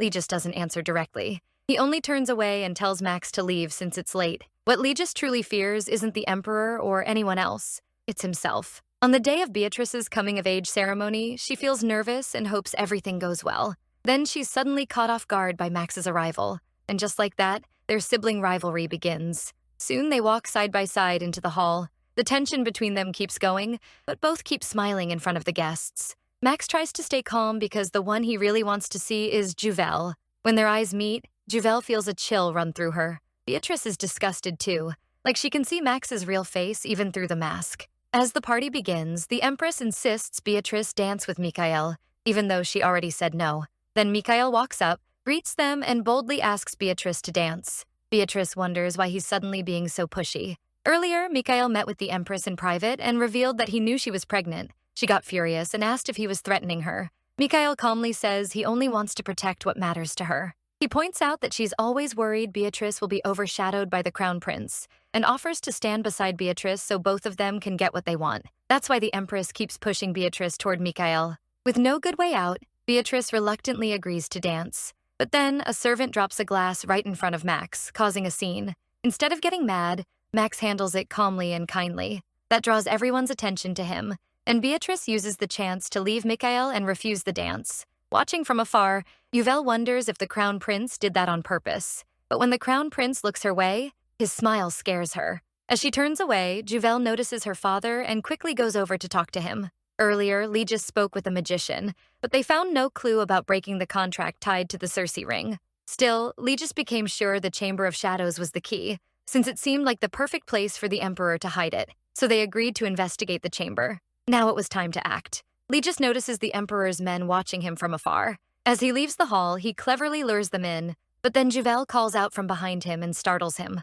Afraid she may have seen something, Legis puts on a gentle, worried smile. Uvelian says she wants to spend more time with him. Legis thanks her and promises he'll join her after he handles something first. Then Beatrice suddenly comes over and asks if she can spend time with Uvelian. Meanwhile, in the hall, Max looks around but can't find Uvelian. He starts worrying that some guy might be bothering her. With Uvelian and Beatrice, Beatrice invites her to tea. But on the way to Beatrice's room, they find Mikhail already there. He starts flirting and making excuses, but Beatrice flatly says she's not interested and tells him to leave. Mikhail's tone changes as he brings up how the Empress's pregnancy threatens Beatrice's place. That shocks Beatrice and makes her anxious. Uvelian doesn't just watch. She quickly goes to Beatrice and hugs her to comfort her. Mikhail is surprised to see Uvelian there, but he keeps pressuring Beatrice to accept him. Uvelian reminds him that Beatrice already told him to leave, but Mikhail has no intention of backing down. He orders the guards placed there by the Empress to bring Beatrice to him and drag Uvelian away. With no other choice, Uvelian blows her whistle as hard as she can, but Mikhail snatches it away and crushes it underfoot. Even then, she still hopes Max or Legis will come save them. Right when things are about to explode, someone suddenly rushes in and kicks Mikhail away. Uvelian and Beatrice are both stunned when they realize it's the Crown Prince. He looks truly furious. Uvelian can't understand why the Crown Prince is here, but he doesn't hold back his anger. He drops the guards in seconds, and just as he's about to hit Mikhail, Beatrice stops him, begging him not to kill anyone. Max then reaches for his sword, but Uvelian notices his injured hand and begs him to treat it first. So Max backs off and spares Mikhail. As they care for Max's hand, Beatrice thanks him for saving them. But Max quickly turns his focus to Uvelian and picks up her broken whistle. Beatrice tells Max to take Uvelian back to the banquet hall since she needs to speak with her mother. Because of Beatrice, the two return to the hall together. Max is nervous, worried Uvelian may now fear him after what happened. As he's about to leave, Uvelian suddenly asks him to dance with her. Max freezes in shock, barely able to believe it's really happening. His heart pounds so hard he can't even hear the music. Dancing with Uvelian as the Crown Prince feels unreal to him. Uvelian smiles, pulls him closer, and whispers in his ear, asking if he had fun fooling her while saying Max's name. Max tries to dodge the question and pretends he doesn't know what she means. Uvelian doesn't let it go. She says they need to talk and tells him to meet her on the terrace. Then she excuses herself and leaves, while Max is left deeply worried. He's confused because this is nothing like what he hoped for. While waiting, Uvelian is overwhelmed with emotion. Learning Max is the Crown Prince explains a lot. his random arrogance despite acting like a commoner, and those moments when he seemed so refined. Finding out he was the person she wanted to avoid hits Juvel hard and leaves her disappointed. Soon Max arrives, still hiding behind his mask. It's clear he wants to keep pretending. Juvel brings up his offer to date her and turns him down, which shocks Max. She tells him she's hurt that he hid being the crown prince. Then Max drops to his knees, apologizing and saying he never meant to deceive her on purpose. He says he hid it because he was scared she'd leave if she knew. He begs her to look at him again, reconsider, and let him stay by her side forever. As Max keeps apologizing, Juvel wonders why he's trying this hard. She remembers when he once told her he loved her, and now she's confused about what he truly feels. Slowly, Juvel takes off his mask and sees that Max is crying. Throwing away his pride, he tells her he loves her and begs her not to leave him as tears run down his face. Juvel wants to believe him, and she realizes that if Max really is the crown prince, then what she believed in her past life may have been wrong. She gently touches his face and tells him not to cry. Then she softly kisses his forehead. Seeing her smile, Max finally feels relieved. He leans in toward Juvel and gently kisses her lips, showing how deeply he loves her. They keep kissing, making it clear they both feel the same. When they finally pull apart, Juvel admits she's out of breath, and Max quickly apologizes. Then Juvel makes him promise never to lie to her again and to respect her and listen to her. Max agrees right away. Juvel can't help thinking he looks adorable. She points out that he should have told her the truth sooner when she talked about the crown prince. Max says he couldn't, because whenever she mentioned the crown prince, she talked about him like he was a demon from hell. Juvel can't really argue with that. Max asks if she finally believes him now, and if she understands the Empress was behind the cruel rumors. Holding his face, she tells him she does believe him and that she knows he's kind and caring. Hearing that makes Max incredibly happy. Meanwhile, in the palace dungeon, Legis returns there for clues about the Circe ring, even though he hates coming back. He needs the magician Devon to help break a magic barrier. When he spots the item Devon gave him, he knows Devon is close. But Count Pyrex suddenly shows up and spots Legis. Holding Devon's artifact, Count Pyrex threatens him, telling Legis to come out if he wants to save his friend. The Emperor and his men have already caught Devon, and they know he comes from the same place as Emilia, Legis's late wife. The Emperor reminds Legis about Emilia's death and threatens to make Juvel die the same way. Unable to hold back anymore, Legis releases his power and attacks the Emperor. But the Emperor doesn't flinch, because the Circe ring now has the power to release the demon it has kept sealed inside Legis all this time. Once freed, the demon asks Legis about turning back time and says only Legis can hear him. Then it brings up Juvel's suicide and, to push him further, mentions Emilia's death too, trying to drive Legis into complete destruction. Legis fights to resist, but in the end the demon takes over his body. Once it fully controls Legis, the Emperor orders him to kill Devon. Just before he can strike, brief memories of Emilia surface and try to bring him back. In one desperate move to fight the demon, Legis stabs his own thigh and tells Devon to run. Even so, Legis is still partly under the demon's control despite trying to resist. Back in the banquet hall, Juvel gets more and more worried because her father still hasn't returned. Her fear eases a little when she sees him walking with the Emperor. When Legis leaves, Juvel tries to go to him, but he only gives her a cold glare. Confused by his reaction, Juvel is approached by Max, who asks what's wrong. She suddenly asks what he'd do if she were jailed for trying to kill the royal family. Would he torture her and have her executed? Max strongly says he'd never hurt the person he loves, and that Juvel and Legis are the only family he has. Juvel then asks what he would have done before they fell in love. Uneasy, Max says Legis would have acted first, either going himself or sending Max. He makes it clear how deeply Legis loves her. Hearing that, Juvel thinks back on her past life and begins to see she misunderstood Legis. She realizes Legis truly loves her and wonders why he kept his distance before. Juvel guesses he may have had a secret he couldn't tell her, and she becomes determined to learn the truth about his past actions. A whole week passes, but Juvel still can't get a real conversation with her father. Every time she tries, he makes an excuse, which leaves Juvel frustrated. By now, she's sure Legis is avoiding her on purpose. Nearby, Marilyn is holding a tray of snacks, but Max steps in and quietly asks for the tray. Busy thinking about what to eat, Juvel doesn't notice who's feeding her until she realizes it's Max, which pleasantly surprises her.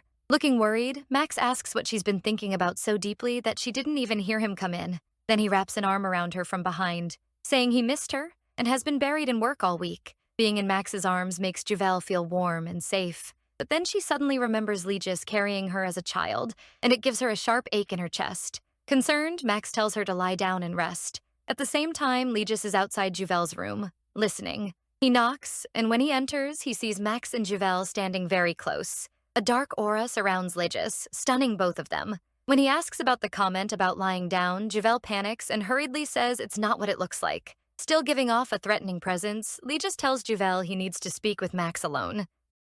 Out in the hallway, Max asks about Legis's leg, but Legis denies being hurt. It's obvious he's hiding something. Earlier, Max had heard from his men about something suspicious in the Chamber of Shadows. They couldn't look deeper because it was too dangerous, but they did see Legis there with blood on his leg. Max can't understand why Legis is carrying all this alone. They end up in the sparring room, and Max is still confused. Legis throws him a sword, and while taking his own, he brings up what Juvel once said about her ideal man. With his blade drawn, Legis says Juvel wants someone stronger than him, so if Max wants her, he has to surpass Legis. After the Emperor used the ring's power, it took Legis half a day to regain control of himself after the princess's coming-of-age ceremony. The ring's influence faded fast. But the real problem is that the Emperor now knows about Devon. Legis fears the Emperor will use the ring again and control him like a puppet, turning him into a monster that could hurt the people he loves most. Still, Legis figured out one thing from that incident. The Emperor activated Cersei's ring by draining Devon's mana. So if there's no one for the Emperor to drain, he can't control Legis. As long as Devon stays free, Legis can buy time. That's why he's been searching for him. That's also why he had to turn down Juvel's request. While he kept searching for Devon and still couldn't find him, Legis realizes this is the only way to protect his daughter. So he declares that Max has to surpass him. Pointing his sword at Max, Legis orders him to fight and win. Max's resolve hardens, and he says he won't lose if Juvel's future is on the line. The fight starts with Max rushing in, but Legis dodges with ease. Legis keeps pushing him, baiting Max into harder attacks. He gives Max no opening at all, saying he won't allow Max to marry Juvel at his current level. During the spar, Legis keeps pressing Max and even cuts his face. Legis has never gone easy on him. He was the same when Max was younger, always pushing him to get stronger for the people he wants to protect. Max, full of resolve, swears he'll surpass Legis, but Legis is still far better, and Max gets pushed to his limit. Just as Legis moves in to strike the helpless Max, Juvel rushes in and desperately calls out to her father. Then her face turns red when she realizes she called Legis dad, like a little kid. Right after that, memories from her childhood with her parents come flooding back, times when they were truly happy.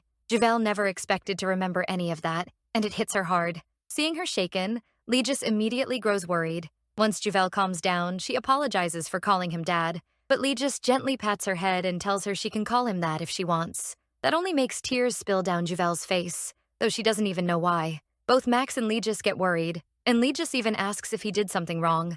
Juvel admits she's scared he'll go back to treating her coldly like before. That leaves Legis with mixed feelings, and he pulls Juvel into a hug while apologizing. Max tries to cheer her up too, joking that fathers-in-law are usually the quiet type, and Juvel laughs and agrees.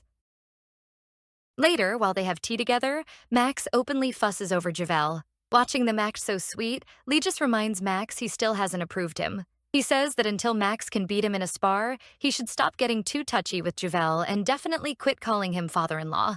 Max argues he was only trying to comfort her. Legis snaps back that cake is enough comfort and tells him to keep his hands off her. Juvel suddenly thinks about how she used to be terrified of the crown prince, and Max admits that really hurt him. Legis turns serious and asks if Max had been hiding his real identity from Juvel the whole time. Juvel explains that she found out during the princess's coming-of-age ceremony. Holding back his anger, Legis says he thought Juvel was dating the crown prince knowingly, but she calmly explains she started the contract relationship because she believed Legis planned to marry her to him. Trying to ease the tension, Max awkwardly jokes that at least they know the crown prince is cute and adorable. That only makes Legis angrier, and he says he regrets taking Max as a student instead of sending him to hell to study under the devil. Juvel stands and asks to leave so Max and Legis can keep talking alone. Legis still can't believe Max dared to deceive them, but Max calmly says he didn't lie. He just didn't tell them. Then Max brings up Cersei's ring and says they need to understand what it is, which makes Legis go pale. Through his own sources, Max already learned the identity of the magician who was with Legis in the Chamber of Shadows. After the current emperor took power in the Asha Empire, a law banned anyone but the royal family from using magic, and people were told the empire's magicians had gone into hiding. But high-ranking nobles whispered a different story, that the emperor had kidnapped them and was experimenting on them in the palace dungeons. Freccia told Max a strange letter had arrived at the salon. The writing on the case was so unfamiliar, she thought it was code. When Max looked closely, he recognized the same code Legis had taught him for the battlefield. He decoded it, opened the case, and found letters inside. What he read shocked him. Back in the present, Max keeps pressing Legis to explain Cersei's ring. Legis takes a drag from his cigarette, acting calm, and says he has no idea what Max means. Max doesn't back off. He asks what Legis was doing in the Chamber of Shadows and says he already looked into the person who was with him. When Max mentions Devon, a magician from Floyan territory whom Duke Floyan officially declared dead 10 years ago, Legis is clearly shaken. Max also says Legis faked Devon's death to protect him from Darius. Then he shows the letter he received, which he believes came from Devon and ties back to the magician who helped carry out the Emperor's last wishes. In it, the magician confesses his sins, saying he became like a demon by helping Darius, and now plans to end his life to save the world. He admits he followed Darius's orders, stealing mana from many of his fellow magicians and giving it to the Emperor. He knew those people would soon die, but he was too afraid to give up his own mana, so he couldn't stop. As the war went on, the Emperor's hunger for mana grew so extreme that women and children were even kidnapped. That made the magician wonder why the Emperor needed mana at all when he couldn't feel or use magic. While investigating, he uncovered the true origins of the Asha Empire, the first Emperor, the evil dragon Fafnir, and Cersei, the goddess of magic who protected the Empire's magicians. He also learned about Cersei's Eye, a magic stone where Cersei used all her mana to seal Fafnir away. The Emperor always wore a ring holding Cersei's eye, treating it like part of his own body. The letter says only the royal family can use the ring, and if it is fed mana, Fafnir inside grants its owner absolute control.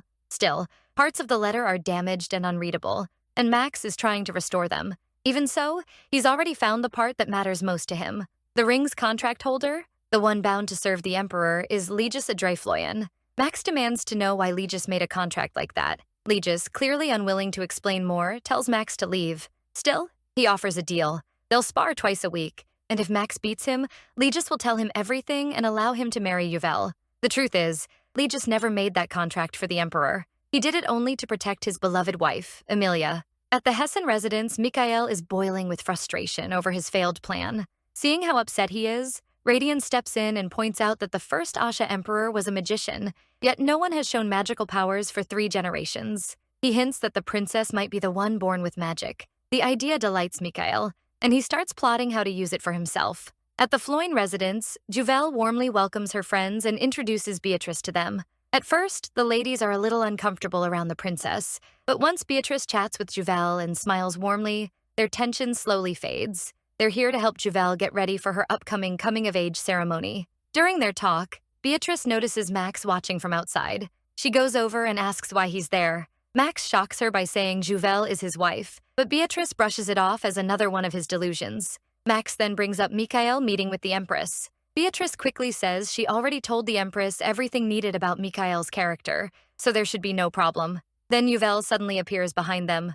Max quietly tells Beatrice not to reveal the secret that Uvelle is his wife. In the end, Beatrice treats it like nonsense and heads back inside. When Uvelle asks Max to greet her friends, he politely refuses, especially with Beatrice there. He knows she's a terrible actress and worries she might accidentally expose him as the crown prince. Max explains that he hides his royal identity because there are always people looking to take advantage of any weakness. That's why only a few people know the truth. Legis, some trusted allies, and Uvelle. Then Max opens up to Uvelle about what happened after his mother died. After her death, Isabel became empress and tried to poison Max. When that failed, she spread cruel rumors about him.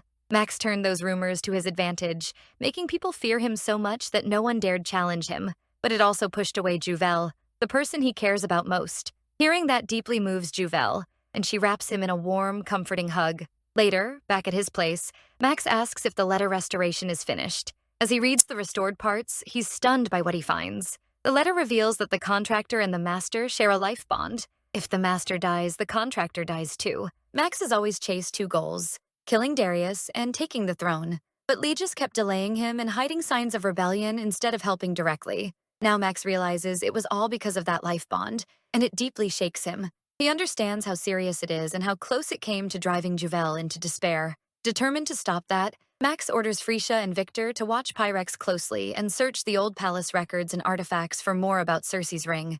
At the Asha Palace, Mikhail is granted an audience with the Emperor. Based on what he found in an ancient book, Mikhail is convinced Beatrice is the Empire's hidden magician because of her red hair and eyes. The Emperor says he once thought the same. When Beatrice was born, someone claimed they sensed mana from her, but that hope was crushed when it turned out to be false. After Beatrice failed to meet his expectations, the emperor had no choice but to use Circe's ring to enslave the empire's hero and take back his throne.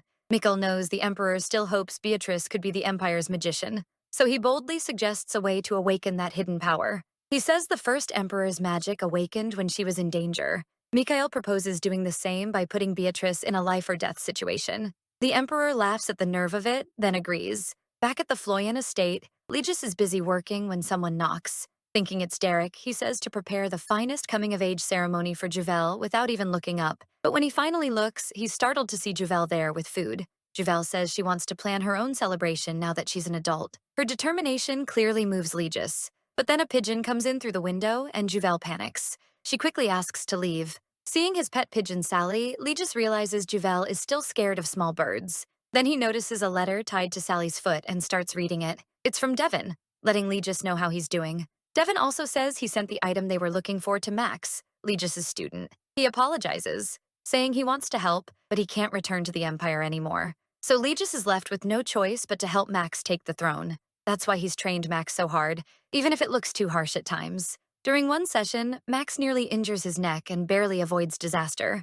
Then Geraldine comes in with news about the hunting competition. The topic shifts, and Max reveals the prize. It's a prize necklace made from a rare underground flower, a royal heirloom usually given as an engagement gift. Max adds that the Hessen family wants the flower too, because salon rumors say Mikhail plans to propose to the princess. Max says he won't let his little sister marry Mikhail, so he'll win the competition and ruin that plan. Then he says he'll give the prize to Uvel when he proposes at her coming-of-age ceremony. That clearly annoys Legis, who says Max has to beat him first before asking for his daughter. After a brutal day of training, Max tells Juvel he nearly died because of Legis. Juvel tries to comfort him, but he's still upset, so he asks if he can rest a bit, and she agrees. She soon regrets it when Max pulls her into a hug, making her blush. When Juvel tries to move away, Max gently keeps her close. He kisses her on the head and asks if she was waiting for him. Juvel says no, but his boldness catches her off guard. Max teases that maybe he should leave then, but before she can answer, he softly kisses her lips. Then Max gives back the handkerchief he borrowed from Juvel and asks her to embroider something on it for the hunting competition. Juvel thinks about what an embroidered handkerchief means among nobles and wonders if Max even knows. She hesitates, and Max says it's fine if she doesn't want to. Even so, he really wants one made by Juvel. Thinking about how badly she's shown her feelings, Uvel finally agrees, and Max is thrilled. Later that night, Uvel worries about Beatrice's safety. Originally, Mikhail was supposed to win the hunting competition and earn the princess's favor. Then a monster attacked Beatrice, and Mikhail happened to kill it, bringing them even closer. But after Mikhail's recent actions, Uvel doubts that monster attack was just luck, so she decides to get ready for what's coming. Right now, her biggest problem is Max's handkerchief. The dragon she's sewing looks more like a cat. While she's struggling with it, Legis comes in and sees her working. He asks what she's doing, and Juvel quickly hides it, saying it's nothing. Then Legis gives her a box with a beautiful necklace inside. It was meant for her coming-of-age ceremony, but he now tells her to wear it to the hunting competition. Confused, Juvel asks why it's important. Legis says it was left to him by the only woman he ever loved, and that it will protect Juvel. He explains that Amelia meant to give this keepsake to Juvel when she became an adult. That brings back memories of Juvel as a baby and of Amelia, who carefully prepared the necklace. Every day she poured her magic into its mana stone so it could protect Juvel. Remembering that, Legis looks a little bitter. Then Juvel quietly asks if her mother really loved her. She says her memories of Amelia are blurry, and only recently has she started recalling small happy moments of the three of them together. Legis gently hugs Juvel and assures her that Amelia loved her deeply, saying Juvel was a precious gem to both of them. At last, the day of the hunting competition arrives, and the participants are full of excitement. When the Floyan group arrives, everyone notices them. Even the Floyan knights catch the ladies' attention. Seeing Geraldine's odd expression, Legis asks Juvel about it, and she guesses Geraldine is trying to look charming for the ladies. Geraldine suddenly shouts that the Floyan knights are the Ashset Empire's protectors and the guardians of its women. That catches Legis and Juvel off guard and makes them both blush hard. Legis decides he'll discipline his knights after the competition. Once everyone is gathered, the Emperor opens the hunt. Elsewhere, Mikhail stands by a beast's cage and promises it will be released soon. Uvel finally manages to slip away with only one guard after telling the other knights to stay put. She meets Max at their usual spot and gives him the handkerchief she embroidered, along with a small charm pouch. Uvel says the scent inside will protect him. Max is deeply touched by the gift and thanks her before kissing her softly. At the royal viewing area, Beatrice asks her parents if she can watch with her friends. To her surprise, the emperor says yes and tells her he's already prepared a place for them. Beatrice is overjoyed. As she goes to find her friends, she runs into Juvel. Suddenly, someone hidden from sight bumps into Juvel, and the mana stone in her necklace changes from purple to yellow. When Juvel turns, she sees Devin. Smiling, he says she looks more like Amelia than ever. Beatrice asks what Juvel is staring at, but Juvel wonders if she's the only one who can see him, and how he knows her and her mother. Legis suddenly appears, worried, saying he's been looking for Juvel. When he notices the necklace's changed mana stone, he looks even more alarmed. He asks which way Juvel came from, and when she tells him, he says he has to leave for a moment. He orders his knights to escort Juvel and Beatrice back and rushes off, clearly uneasy. Juvel quickly calls after Legis and hands him the charm pouch she made. She says with confidence that it will protect him. Legis smiles softly and pats her head. Thanks her. Then heads into the forest. Back in the stands, Juvel gives her friends the same protective charms she gave Max and Legis. She tells them to keep the pouches close wherever they go. Deep in the forest, Legis searches for Devin. He realizes the necklace's color change was a signal Devin left on purpose. It's the same color the mana stone turned when Darius drained Devin's power. Then Devin's voice reaches Legis, warning him not to turn around because the Emperor's spies are nearby. Devin explains why he came. He warns that Juvel is about to become an adult, which means the memories sealed on the day of Amelia's funeral at Legis's request can soon be restored. Legis looks deeply worried, afraid Juvel will remember her mother's tragic death. He says he wants to spare her from that pain, but Devin gently reminds him Amelia's death was not his fault. He says Legis must let go of that guilt, because the seal blocks not just the pain, but Juvel's precious early memories too.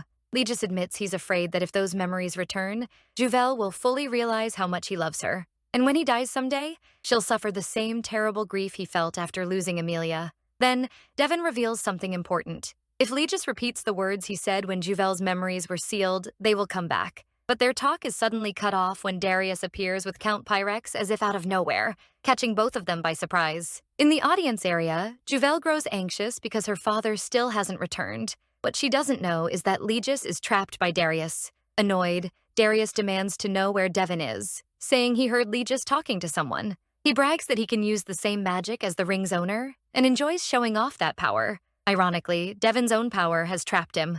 Fed up, Legis glares at Darius and says he talks too much for someone who relies on the ring. That sets Darius off, and he says a disobedient slave like Legis needs to be taught a lesson. Before he can go on, Legis suddenly puts a dagger to Darius's throat and warns him. He says if Darius uses the ring, Legis will die at once. Darius first denies their lives are linked, but Legis keeps pressing the threat, and Darius starts to look uneasy. Fafnir, bound to Darius by contract, isn't loyal to him. He wants to break free of the ring and destroy the Empire. So in the bigger picture, Fafnir can't let Legis die. Darius thinks Legis is just bluffing out of desperation, but Legis says death would be freedom for him.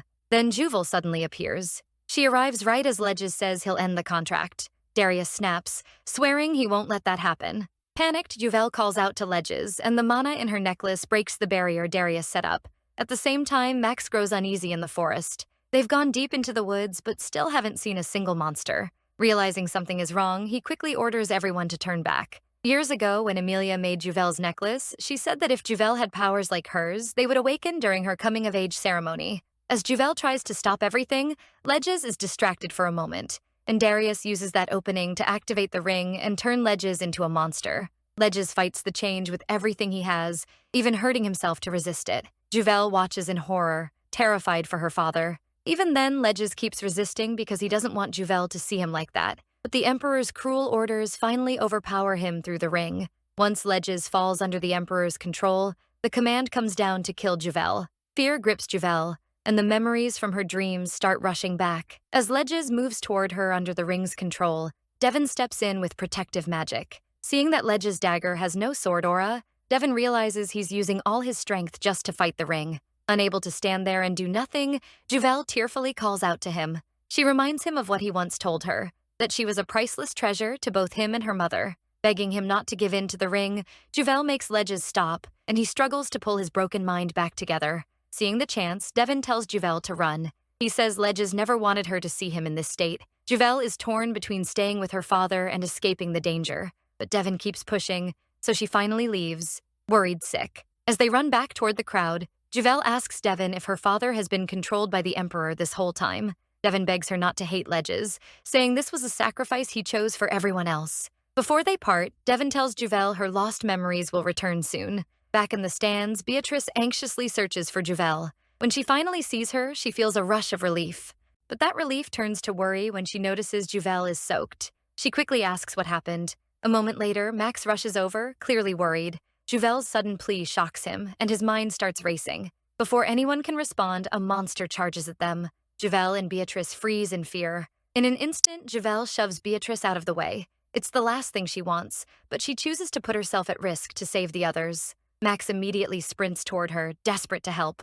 At that moment, Juvel truly thinks this could be the end. But as Beatrice reaches out toward Juvel, a strange light bursts from inside her. For one brief second, Beatrice makes a silent wish. She begs for time to stop, even just for a moment. And somehow, time freezes. Because of that, the monster only catches Juvel's cloak. Everyone is horrified and starts running in panic. But Max reaches Juvel just in time. He pulls Juvel close and nearly cries, thinking he almost lost her, while she gently tells him she's okay. Through tears, Beatrice begs Juvel not to risk herself like that again.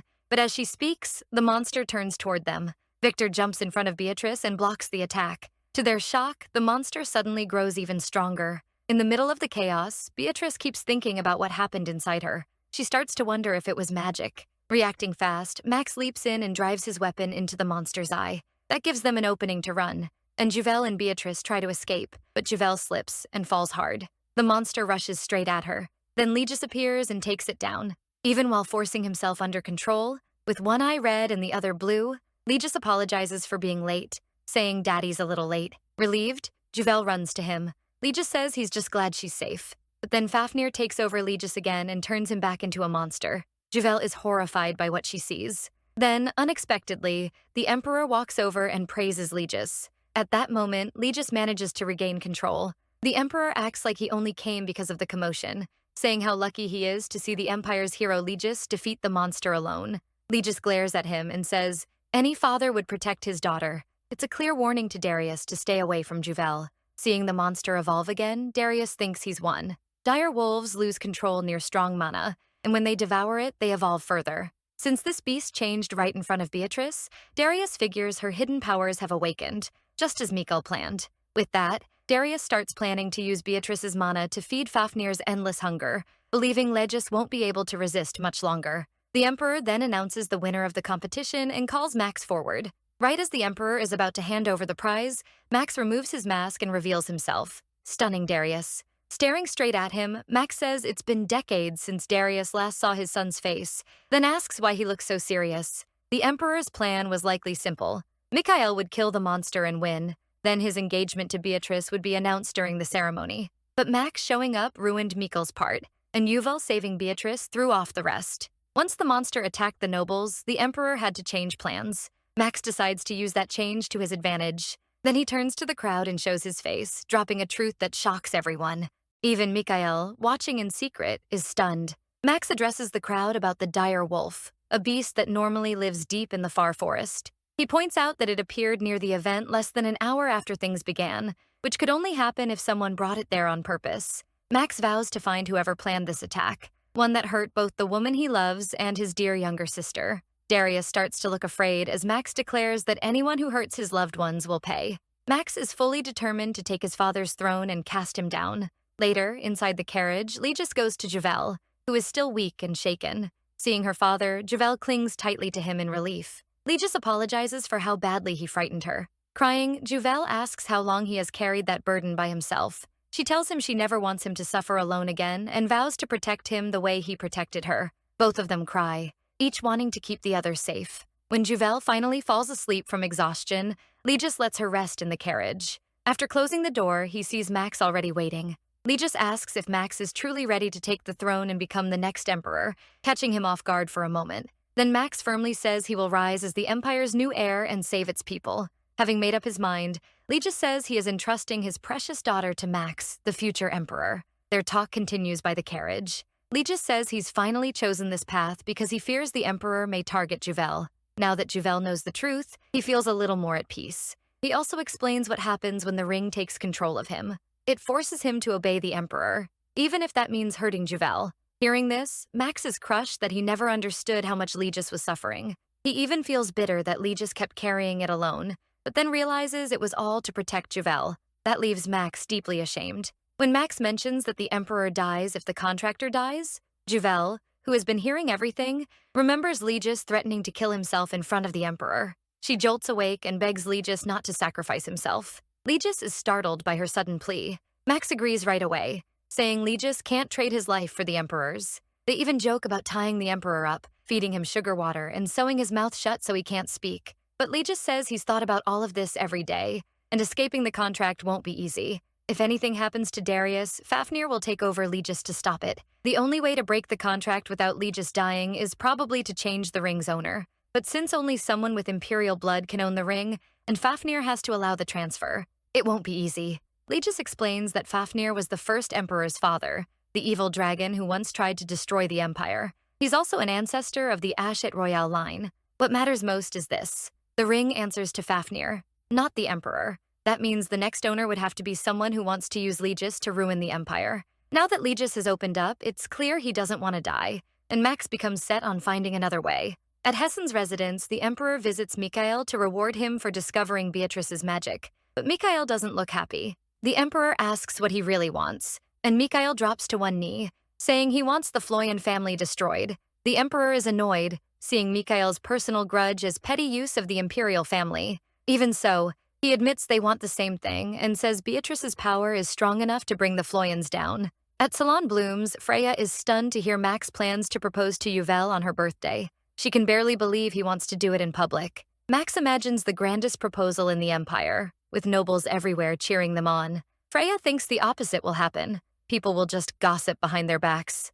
Max keeps going. Sure, even the cold Legis will cry tears of joy. Freya warns him Legis might be furious instead. Max still pictures Juvel shyly accepting him, like a perfect ending. Freya, though, thinks Juvel might panic and shout his name. Max refuses to back down and even asks Freya to prepare Juvel's gift that day. Freya forces a smile, clearly worried. She then brings up the rumors spreading through noble society. Now that Juvel's so-called commoner lover is known to be the crown prince, her reputation has taken a hit. Freya says the gossip will get worse, with people claiming Legis is using Juvel's marriage to the crown prince to spark rebellion. Max is bothered by that, but he doesn't change his mind. He says the nobles' opinions don't matter. To him, the proposal is a way to show everyone Juvel is his, and keep anyone from hurting her again. Knowing she can't stop him, Freya says he should at least make it as grand and romantic as possible to improve his image. He needs to show the ladies that life under his rule won't be miserable. If he proposes in a way that makes every woman jealous, Freya says Juvel will surely say yes.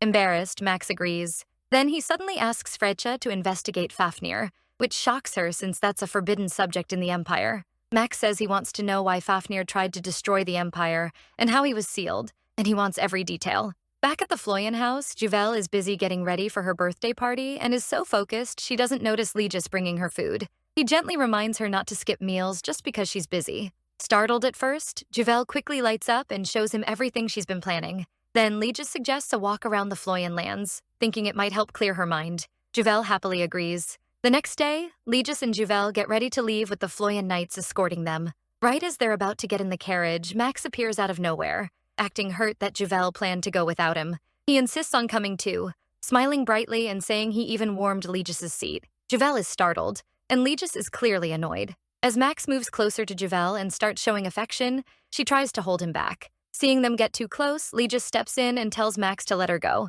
Today is for family, not him. It almost feels like their usual clash is about to start again, but Max keeps smiling and refuses to leave. Legis smiles too, though it's clearly forced, and says no. Then Juvel grabs Legis's arm and begs him to let Max come, saying she wants to show him where she grew up. Legis hesitates, but he finally gives in to his daughter's plea. Just as Max and Juvel move to hug, Legis sharply reminds them there will be no public affection.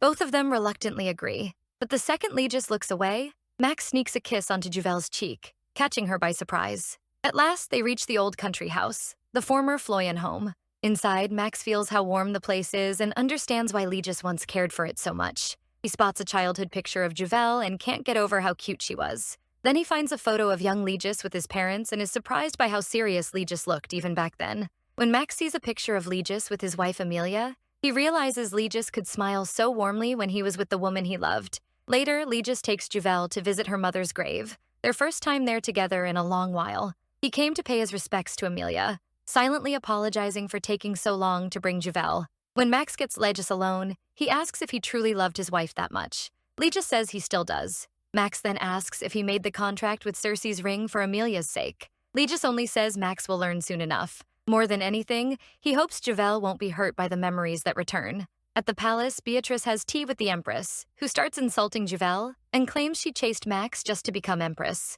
Beatrice immediately defends her friend. The Empress is furious that Beatrice sides with Juvel instead of her. Hidden nearby, Victor watches everything. After learning the monster at the hunting event was sent by the Emperor, Victor realized Beatrice had been put in danger by her own father. Believing he was the only one in the palace who could protect her, he told Max he would do whatever it took to keep her safe. That's why he still guards her from the shadows. Then Beatrice suddenly asks about the baby in the Empress's womb, and when she plans to tell the Emperor, the Empress grows uneasy, avoids her eyes and says she'll tell him once the baby is stronger. Just then, the Emperor appears, startling the Empress. He tells Beatrice he needs to speak with her. As they leave, the Emperor briefly looks at the Empress's stomach, hinting he may have heard their conversation. Beatrice is shocked when they stop in front of the dungeon. She nervously asks why she's there, but the Emperor smirks and tells her not to worry. She isn't in danger. Victor, following in secret, can't go any farther and wonders what the Emperor is planning. Inside the dungeon, the Emperor calls for Fafnir, and a dark hand suddenly reaches toward Beatrice. It comments that her red hair makes her look more like him than Darius.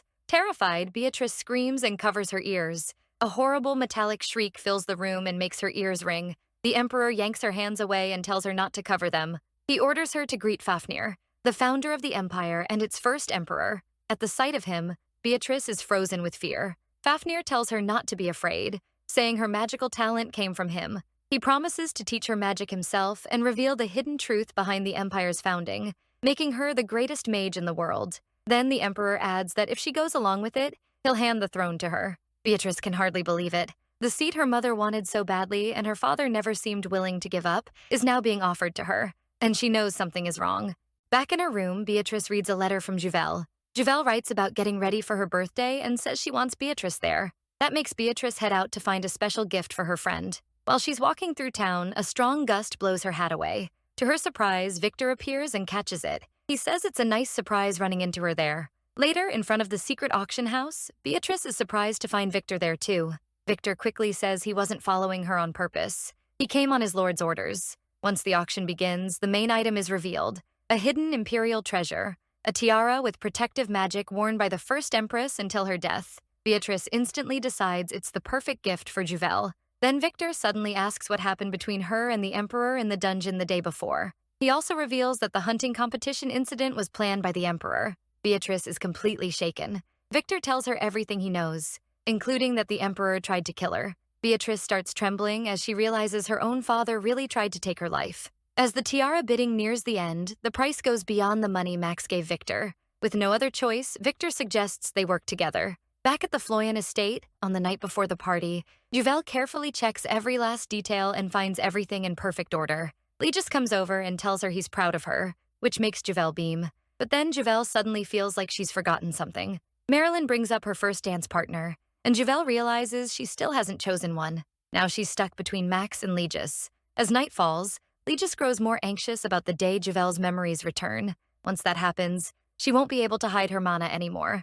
And after her recent collapse, he's afraid it could go out of control. So, to keep Juvel safe, Legis orders Derek to have a doctor ready at the party tomorrow. On Juvel's birthday, the guests start arriving, and Juvel greets them with Legis at her side. Meanwhile, Max is clearly up to something. His people stay hidden in the bushes, quietly signaling each other. Frisha warns them that nothing can go wrong today. She's set on making the proposal work perfectly, then gives Max the signal once everything is ready. Seeing that, Max relaxes. Sure, his team can pull off the greatest proposal ever. Juvel warmly thanks everyone for coming to celebrate with her. Legis steps up and offers his hand, ready for Juvel's first dance. But she chooses Max instead. Max is thrilled, while Legis hides his hurt and accepts it. Poor dad. Someone even offers to dance with him instead. Juvel and Max happily share the dance. From the side, Legis watches them, and Derek asks if he's bothered. Legis admits it stings a little, but if Juvel is happy, that's enough for him. While they dance, Max quietly tells Juvel he wants to say something important in front of everyone afterward.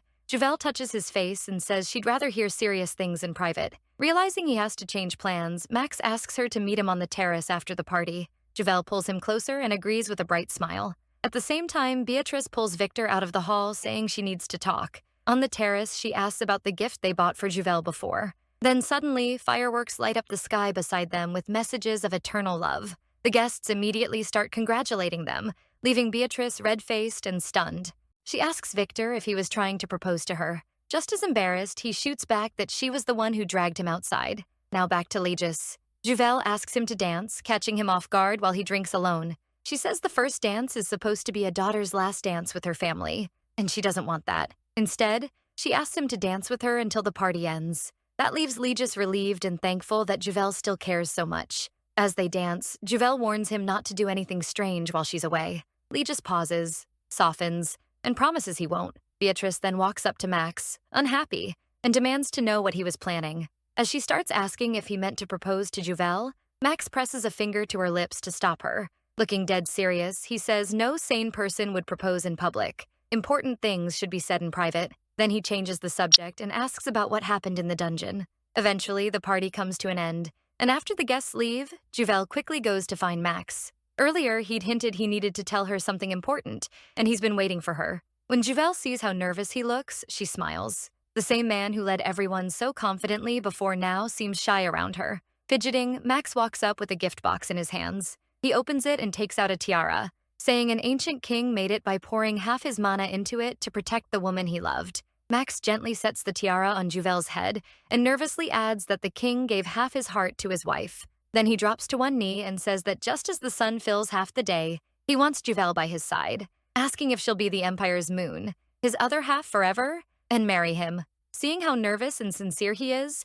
Juvel understands how deeply he wants her, so she nods and says yes. Max jumps up and wraps her in a tight hug, thanking her and telling her he loves her. Flustered, Juvel says she feels the same, and Max hugs her even tighter. Juvel is full of joy, but part of her wonders if she's really allowed to be this happy, praised by others, loved by her father and friends, and standing with the person she loves. But then, all of a sudden, Juvel collapses, and Max is horrified. He catches her before she hits the floor and tries to wake her, just as Legis arrives, deeply worried. Seeing Juvel unconscious, Legis freezes. The moment he feared has finally come. After Juvel is laid on the bed, Max anxiously asks what's wrong, and Legis explains that magicians can pass out when they lose control of their mana. Max doesn't understand, so Legis says he'll explain later and assures him Juvel is only sleeping while her sealed memories return. Legis feels torn, because he never wanted those memories to come back. He hated Amelia's death and hated how he was controlled, so he never wanted Juvel to carry that pain. Yet he knows she's stronger than he is. He leans close to Juvel and repeats the words he told her when her memories were sealed. He says he'll lock away her painful memories, and when she wakes, he won't stay as close or remain by her side as much. He's doing it to protect her, but no matter what, he'll love her forever. As he finishes, tears run down Juvel's face, and mana begins pouring from her body. When Juvel opens her eyes, she's shocked to see herself as a child. Then her mother's voice calls to her, and seeing Amelia alive in front of her, Juvel can barely believe it. Amelia happily gives her the flower wreath she made for her. Realizing she's inside a lost memory, Juvel bursts into tears. Legis, just back from work, rushes over to comfort her. As both her parents care for her, Juvel wonders how she ever forgot this precious moment. But then the memory changes, and Juvel is standing in a hallway, hearing her parents argue. Legis begs Amelia to run away to another country under a false name, believing that's the only way to save her. Amelia is upset and strongly refuses. Even as Legis begs her to understand, she doesn't back down. Desperate to protect her, Legis tries to calm Amelia and kisses her gently. He tells her how much he loves her, and admits he's terrified the Emperor will order him to hurt her and steal her mana. Helpless, Legis opens up, and Amelia, now calmer, promises to stay with him to the end and make sure he never carries the blame, no matter what happens. When Amelia learned Legis made that contract with the Emperor right after finding out she was pregnant with Juvel, she understood how deeply he loved them. Watching it all, Juvel finally understands the truth. Legis made the contract to protect both her and her mother. The memory shifts again. Her mother tells her to hide in a wardrobe and stay silent, warning her not to let the monster find her. Juvel cries that her father isn't a monster, but Amelia firmly says the monster is not her father. Then Amelia seals the wardrobe with magic so no one outside can hear Juvel, hoping to keep her safe. The tension rises as a Floyan knight tells Amelia to run because Legis, under the ring's control, is coming. Without hesitation, Legis, controlled by Fafnir, smashes through the door and orders the Emperor's men to kill everyone in the house. Juvel realizes this is the day her mother died, but she can't change a thing because it's only a memory. Emilia watches her knights fall and feels utterly helpless. When she faces Legis, he attacks. She tries to cast a spell, but his assault overwhelms her. Fafnir, controlling Legis, reaches for Emilia's throat. As he lifts his sword, Emilia, through tears, calls Legis by name. She touches his face and reminds him she's the one he wanted to protect. She begs him to look into the eyes he once called beautiful and says the Legis she knows truly loves her. None of this is his fault. Legis hesitates, nearly coming back to himself, tears filling his eyes. Emilia believes in him and urges him not to give in, declaring her love for him. Inside, Legis fights to take back control, but an Emperor's knight stabs Emilia from behind before she can defend herself. Juvel sees the tragedy unfold and sobs uncontrollably. As Emilia falls, blood spreading beneath her, Legis comes back to his senses. Despair crashes over him. His aura erupts, and he screams his wife's name. In that instant, Legis changes, his presence turning terrifying as he grabs his sword and slaughters everyone responsible in pure rage. Then he returns to his dying wife, begging forgiveness. With her last strength, Emilia tells Legis this was her own choice, and he must not blame himself. She also speaks to Juvel, still hidden in the wardrobe, telling her to treat anything painful or sad like a story in a book. Before her final breath, she says she loves both Legis and Juvel. Juvel wakes up with tears still pouring down her face. Max, beside her, quickly asks if she's okay. Heavy with grief, Legis realizes Juvel remembers everything now. As he turns to leave, unable to face her pain, Juvel calls out to him through her tears. She reminds him that he promised to stay by her side no matter what. Legis apologizes and admits he asked Devon to seal her memories because he didn't have the courage to tell her the painful truth. He's drowning in regret and grief, and his tears won't stop. Seeing how long Legis has suffered under guilt and regret, Juvel feels her heart ache for him. She tries to comfort him by remembering what her mother said before hiding her in the wardrobe. Emilia told her that if Legis ever went through hard times, she should remind him that he looks best when he smiles. It was something Emilia had told him since he was a little boy.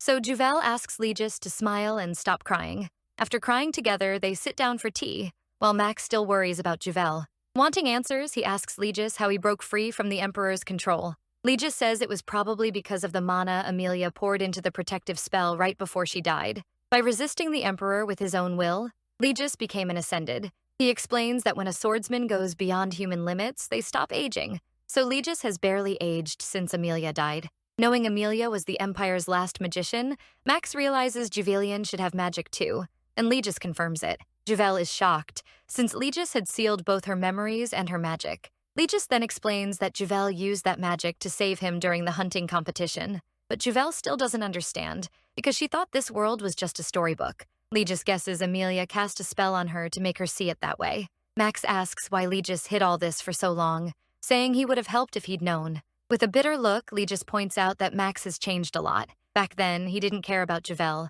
ignored advice, and did whatever he wanted. Legis adds that he was surrounded by enemies and planned to carry everything alone, then die after arranging Juvel's marriage. But that failed. Both Max and Juvel are stunned by what he says. Then Legis reveals this is actually his second life. That shocking truth leaves Max and Juvel speechless as they try to understand him. Legis keeps apologizing and admits that in his first life, Juvel died because of him, so he risked everything to start over. Back when Juvel was falsely accused of poisoning the princess, Legis never once doubted her innocence. He knew she could never do it, but the situation was already out of control. People already suspected Juvel, and no one cared about finding the real criminal. It looked like the Emperor would question Juvel himself and accuse her of trying to kill the imperial family. Legis couldn't let that happen, because if her life was threatened, her magic might awaken and expose her to the Emperor. So he decided to hide Juvel somewhere magic couldn't be used, where she'd stay safe until he could save her and until the Emperor's watch over her was gone. He gave Juvel a dagger so she could defend herself, but she sadly misunderstood and thought he meant for her to kill herself. After hiding Juvel in the Chamber of Shadows, Legis immediately went to find Max. At that time, Max was still a hard-to-handle tyrant. Legis offered to help with Max's plans if Max would save Juvel and keep her safe. Max agreed, calling it a trade. Juvel's life for his father's. The wait after Max left felt endless to Legis. Then Victor rushed in, panicked, and told him to come at once. What Legis found broke him. His beloved daughter was lying there, dead. Max apologized and said he tried to stop her, but Juvel took her own life the moment he arrived. Legis was crushed, blaming himself and begging her forgiveness, but nothing could bring Juvel back. He held her body for what felt like forever, completely helpless. As she grew cold, Legis Adrefloyan was gone too.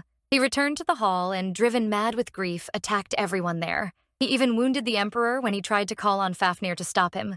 Legis didn't care if he lived anymore. He couldn't stand a world without his daughter. In the end, he killed the Emperor himself. Right before his own death, Legis took out a pendant and desperately wished to save Juvel. It was a treasured Floyan heirloom passed down for generations. Legis had received it from his father as a child. The Empire's guardian god had given it to the Floyan family for protecting the Empire. The pendant could save the life of a true Floyan once at death, but the price was huge. Legis used it in his final moment to save Juvel, giving up everything because she meant more to him than anything else. After hearing all of this, Max burns with anger and holds even tighter to his plan to face the Emperor. But Juvel is still worried, because they can't let Legis die. Even so, Max says they do have a way out, and it's already on the way. A nervous Beatrice arrives and asks if Juvel is okay.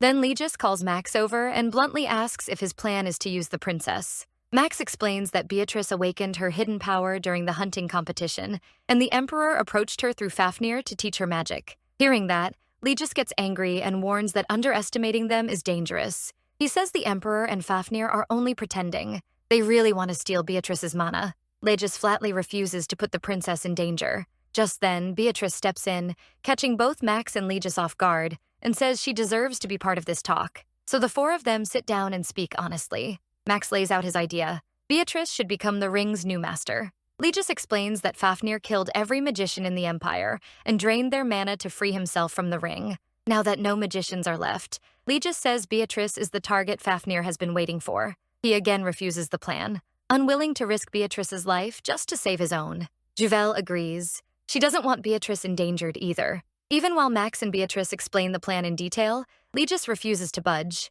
Beatrice admits she's scared. She doesn't want Legis to die, but she also refuses to be used as a sacrifice. Still, she believes their plan can work. Max is just as sure of it. Watching Max and Beatrice stand firm to protect Legis, Juvel also hardens her resolve to become stronger and save her father herself. Suddenly, an Emperor's knight demands entry and delivers the Emperor's order. Legis and Max must come to the palace at once. If they refuse, they'll be dragged there by force. Juvel watches anxiously from behind, and Legis notices. He reassures her that everything will be fine and promises they'll return soon. So Max and Legis go with them. In the carriage, Max realizes their guard is Nicola Marone.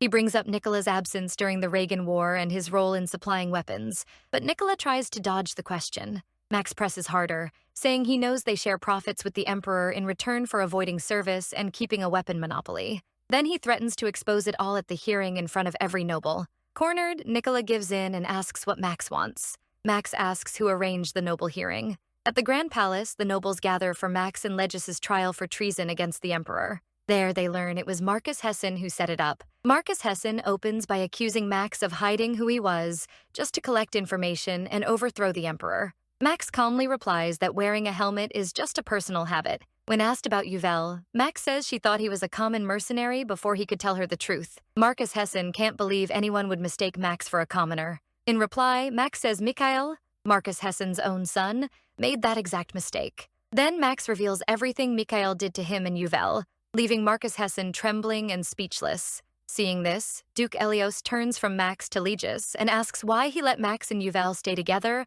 after all the bad blood between him and Max. Legis firmly says he never approved of their relationship.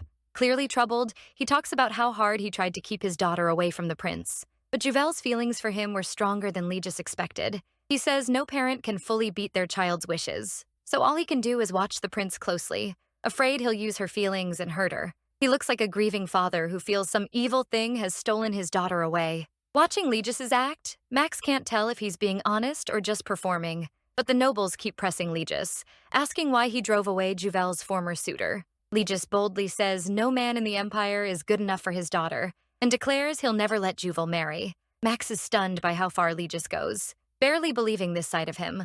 He then argues that they're trying to twist weak circumstantial evidence into treason, and says insulting him without proof is also an insult to the imperial family. In the end, Max and Legis return home together. In the carriage, Max says the nobles want to expose his relationship with Juvel so they can paint both him and Legis as part of an anti-emperor faction. He's troubled that so many nobles side with the emperor, but Legis reminds him the commoners think differently and support Max, the hero of the Reagan War. Legis says they need to win public opinion through the commoners before the Empire's founding anniversary. Back at the Floyan estate, an unexpected visitor comes to see Juvel. The visitor is Sir Frederick Elios, Duke Elios's oldest son and one of the most respected young nobles in the Empire.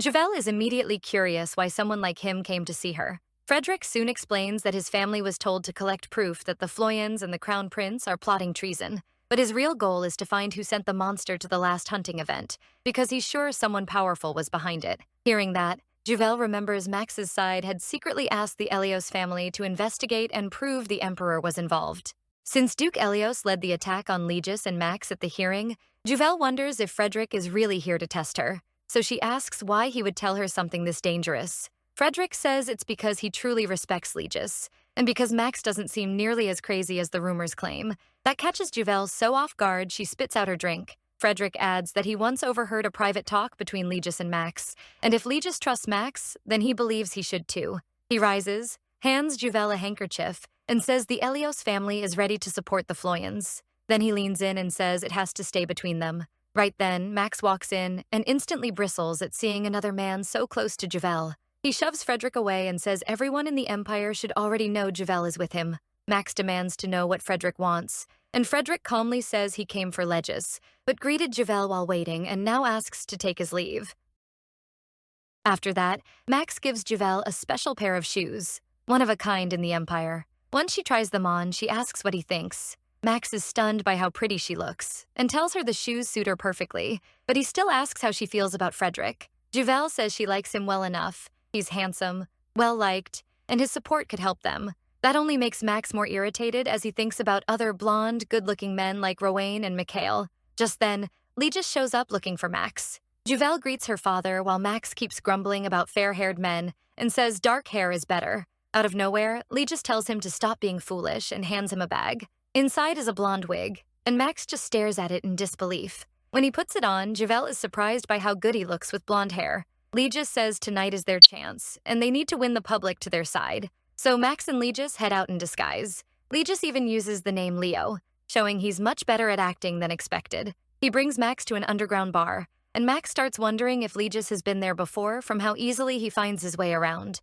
Inside, Max looks around and spots 3 men about to start a gambling game. He says he wants in. The men hesitate at first, thinking Max and Legis are just kids messing around. But when Legis drops a bag of money on the table and claims he's 26 with a child, despite actually being 39, they let them join and apologize for judging them too fast. Max is amazed that Legis isn't just a sword master, but also a master liar. Max wins the game, but one of the men accuses him of cheating. Max says he only played the way he was taught and points at Legis as the one who taught him. The man gets angry and says he doesn't believe that. Then Legis lowers his hood and asks if the man remembers his face, reminding him that he once bought him drinks while he drunkenly cursed the Emperor. The man is stunned. Max notes that he seems to hold a lot of hate for the Emperor, and the other 2 openly agree. They say the Emperor used them like tools and threw them away when he was done. They risked their lives in war and never got the reward they were promised. One mercenary, now missing a leg, says he lost it for nothing. Still, he remembers one good thing after that.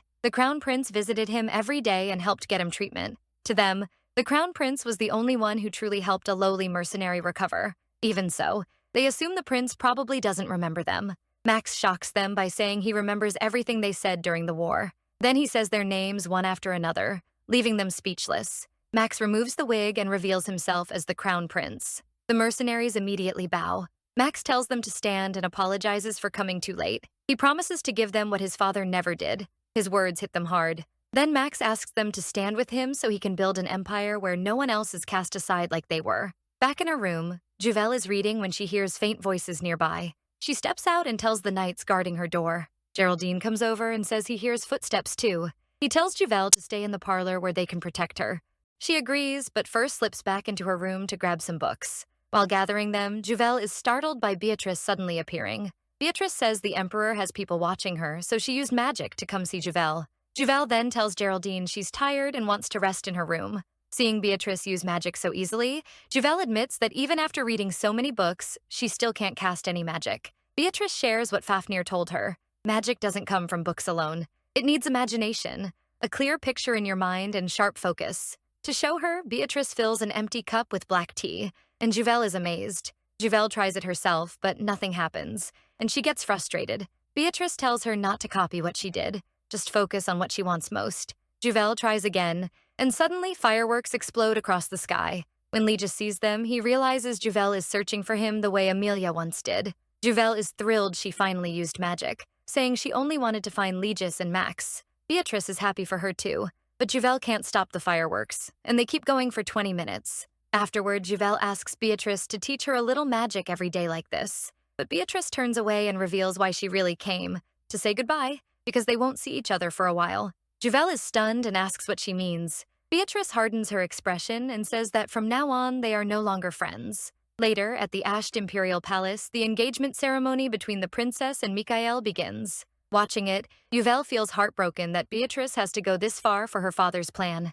The night before, when Beatrice visited, she explained that Fafnir told her to pretend to side with the Emperor so no one would suspect her. She also planned to offer Fafnir her mana and gain his trust to claim the ring. Juvel begged her not to risk so much and warned that Fafnir might trick her. But Beatrice said if Juvel couldn't be happy, neither could she, and she was doing this for herself too. She also gave Juvel a bracelet filled with half her mana and said it would stop the worst outcome, asking Juvel to trust her. Now Max tells Juvel their side is ready, and all they can do is wait. Seeing how worried she is, Max reassures her that Beatrice will be fine. He points out that the actual wedding is set for the Empire's founding day, the same day they plan to tear down the current Empire, so it will never happen. In other words, the engagement is just bait to make the Emperor think his plan is working. Even so, Juvel still fears they could fail, and that Fafnir may deceive Beatrice. When she tries to contact Beatrice, Max stops her, warning that while Beatrice and Fafnir are sharing mana, he may be able to hear and see whatever she does.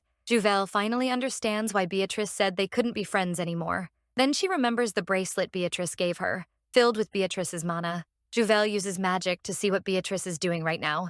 In that vision, she sees Fafnir, the evil being controlling her father. The moment Fafnir looks her way, a shock tears through Juvel, and she collapses. Still shaken, she tells Max she saw their enemy, the true form of Fafnir, the one they must face now. Since it's hard to explain in words, Juvel uses magic to let Max see the memory for himself. In the vision, Fafnir is talking with Beatrice. Beatrice tells him she hates Darius and wants revenge on her father. Then she asks why he wants mana, if it's to escape the basement. Fafnir says his power has weakened, so he can't move freely and needs mana to recover his freedom. Beatrice presses him to tell her more if he wants her trust and her power. So Fafnir starts talking about how his son betrayed him, trying to kill him and steal his heart to gain eternal life. His rage is so intense that his tears turn to lava, and that fire ended up swallowing the Empire, even though he never meant to destroy it. In the end, his son's greed ruined both him and the Empire. Beatrice says she understands. She doesn't just hate her father. She resents the whole world that forced her into becoming a princess she never wanted to be.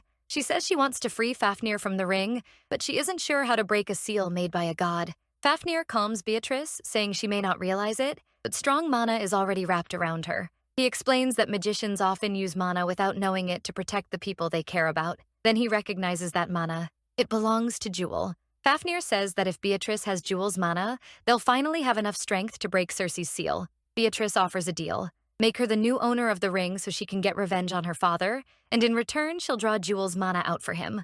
But Fafnir answers in an old language neither Juvel nor Max understands. As they try to figure out what he meant, Legis steps in from behind and translates. Fafnir agrees, if Beatrice can do it, because Jewel's mana is the same as Goddess Cersei's. His sudden arrival shocks them, and Legis quickly realizes they've accepted Beatrice's plan to trick Fafnir and take the ring. Thinking her father will object, Jewel asks if he's going to stop her. Instead, Legis tells her to do it, knowing she wouldn't listen even if he refused. That answer stuns both Max and Jewel. But then Max and Legis suddenly notice a servant nearby, clearly listening in. They switch subjects at once and suggest a horseback ride for some fresh air. While riding, Legis tells Jewel he found that servant suspicious, so they need to stay careful. He warns her not to eat anything that servant prepares and says she should only drink tea when he's with her. Max jumps in and says he'll come see her every day. Legis agrees that's best, since he can now use Max as Jewel's personal guard. Once they reach a spot overlooking the whole empire, Legis starts explaining how he ended up in a contract with the Emperor, and why magicians vanished back then. 22 years earlier, Darius took the imperial throne. At 17, Legis became a knight in the Central Army, and he was thrilled because he was proud to follow his family line and serve the empire. But his father had always hated his dream of becoming an imperial knight. Back then, Legis thought his father just believed he wasn't good enough, so he decided to prove himself and win his approval. When Darius offered Legis a place as his personal knight, his father, Duke Leon Floyan, politely refused, saying Legis wasn't ready yet. Leon stayed as stern and quiet as ever, but then Legis turned and saw blood running from his father's hand. Later, he learned that blood was tied to citizens who had been disappearing all across the empire. His father, the former duke, had served the imperial family for 20 years and was known as a careful, emotionless man. So when Legis saw him show real hatred toward the new emperor, he couldn't ignore it. He went to his father and asked about the blood on his hand. After a long silence, Legis's father finally revealed the truth. Emperor Darius had ordered the Central Knights to capture every magician, drain their mana, and kill them. Fearing for Emilia, Legis decided to save her. He secretly removed Emilia's name from the Floyan list of magicians in his father's study, and luckily the emperor's people never noticed. Time passed, and when Legis and Emilia became adults, he proposed and confessed how deeply he loved her. Both of them expected Legis's father to oppose it, but Legis didn't back down. To his surprise, his father allowed the marriage. As he walked away, he muttered something Legis couldn't understand. Not long after the wedding, war broke out with Tigeria, and Legis lost even more. His father died in battle, and his mother soon passed away from grief. With the emperor fleeing the palace and the knights losing heart, Legis pulled the Central Knights together, saying there were still people they had to protect, and they would win. He had no time to mourn his parents. In the end, they won the war. When Legis came home, he was welcomed by Emilia, who was pregnant. She told him the name she had chosen for their child, Uvelian. The name hit Legis like a shock. He remembered his father's strange words about protecting Uvelian, even before she had been born. Later, while going through the things left in his father's study, Legis found his father's diary. Inside, he read a terrible confession. His father called himself an unforgivable sinner who had yielded to the emperor's threats and failed to stop the deaths of countless magicians. In the diary, Legis's father wrote that, full of regret, before a statue of the goddess Circe, he had nearly taken his own life when he saw a vision. In it, a young girl was crying for her dead father, and that father was his own son. Then someone spoke the girl's name, Uvelian. She had overwhelming mana, the first magician ever born in the Floyan line. That truth left Legis shaken. The diary also revealed more. His father knew Legis had removed Emilia's name from the magician list. He chose to ignore that huge mistake because he hoped Legis could still be happy with the woman he loved. After seeing that young magician, he believed Uvelian would inherit the goddess's power and prayed Legis would endure to the end. Right after learning all this, Legis was summoned by the emperor. The emperor ordered him to become leader of the Central Knights. Legis tried to refuse, but the emperor cut him off and ordered him to swear on Circe's ring. Then Darius threatened him, saying he knew Emilia was a magician. He promised that if Legis made the contract, nothing would happen to her. Darius forced him to agree on the spot to protect his wife and unborn child. After telling Max and Juvel all this, Legis adds that Fafnir needs more than human mana to escape the ring. Jewel immediately understands. Fafnir will do anything to take her mana. In the dungeon, Fafnir pulls Jewel's mana out of Beatrice. But when Beatrice brings up becoming the ring's mistress, Fafnir puts it off, saying the mana she brought is so weak it can't even drive Legis mad, much less free him. Even so, he admits she's starting to look like a better owner for the ring, especially after saying she wants to help destroy the Empire. Beatrice then says she wants to be named the ring's mistress on the Empire's founding day, in front of everyone, where she plans to use its power to wipe everything out. Fafnir likes her resolve, but says she must meet one condition first. The next day, Max meets the Emperor, his father, to report the monster attack at the hunting contest. Max reveals that the day before the event, the Hessen family paid a large amount to a famous merchant to capture one specific monster, the dire wolf. Since a normal merchant couldn't catch something that dangerous, the merchant was just a cover while Hessen knights did the hunting. Darius snaps, asking what Max is trying to say. Max calmly points out the real issue. The monster meant for the hunt appeared in the nobles' stands instead, injuring many of them. He then accuses Darius, the man behind the Hessen family and Beatrice's engagement, of knowing this would happen. That makes Darius show clear worry and anger, even as he tries to deny everything. Still calm, Max says the merchant is now under his protection so no one can silence him. Darius finally explodes, shouting that even if the Hessen family released the monster, it wouldn't matter. The greedy nobles still wouldn't back Max. Max answers that the nobles may be selfish, but they won't accept an emperor who uses monsters to attack people. He adds that Darius even risked his own daughter's life to awaken her as a magician and killed countless innocent people to steal their mana. Darius insists Max will never defeat him and reveals he has a hidden weapon that could kill Max even now. He even hints that Legis could be blamed for the Emperor's crimes. Then, Legis suddenly enters, and Max immediately asks if he heard everything, if the Emperor had been threatening him this whole time. Legis says he must obey the Emperor's orders, whether given as commands or threats, unless Darius is the ring's master, which makes Darius go pale. Legis then says Fafnir is no longer in the ring. He should be with the princess. He orders the knights to arrest the stunned Darius at once. As they seize him, Darius tries to call for Fafnir, but nothing happens. Max quickly pulls the ring off Darius's finger. Then he announces that Darius is under arrest for trying to assassinate the princess during the hunting contest, for harming nobles, and for kidnapping, illegal imprisonment, and murdering commoners. He adds that Darius will stay locked up until trial, so no evidence can be tampered with. When Darius shouts that he's a member of the imperial family, Max reminds him that he is too, and they have every right to put Darius on trial, especially in a nation founded through a father's execution. Legis orders the knights to take Darius to the Chamber of Shadows. As Max holds Cersei's ring, Legis starts feeling that something is wrong, and suspects the ring may be fake. At the same time, Fafnir makes Beatrice an offer. He'll accept her as the ring's owner if she kills Juvel. He shows her the ring and says Darius would have lost it sooner or later anyway. Beatrice sees what he's after and plays along, saying she can't get close to Juvel while Legis and Max are guarding her. She says that would change if she could control Legis. Then Beatrice boldly says that if Fafnir wants Juvel dead and wants to escape the ring, he has to give her ownership first. Back at the Floyan residence, Geraldine tells Juvel the Emperor's trial will be held on the Empire's founding day.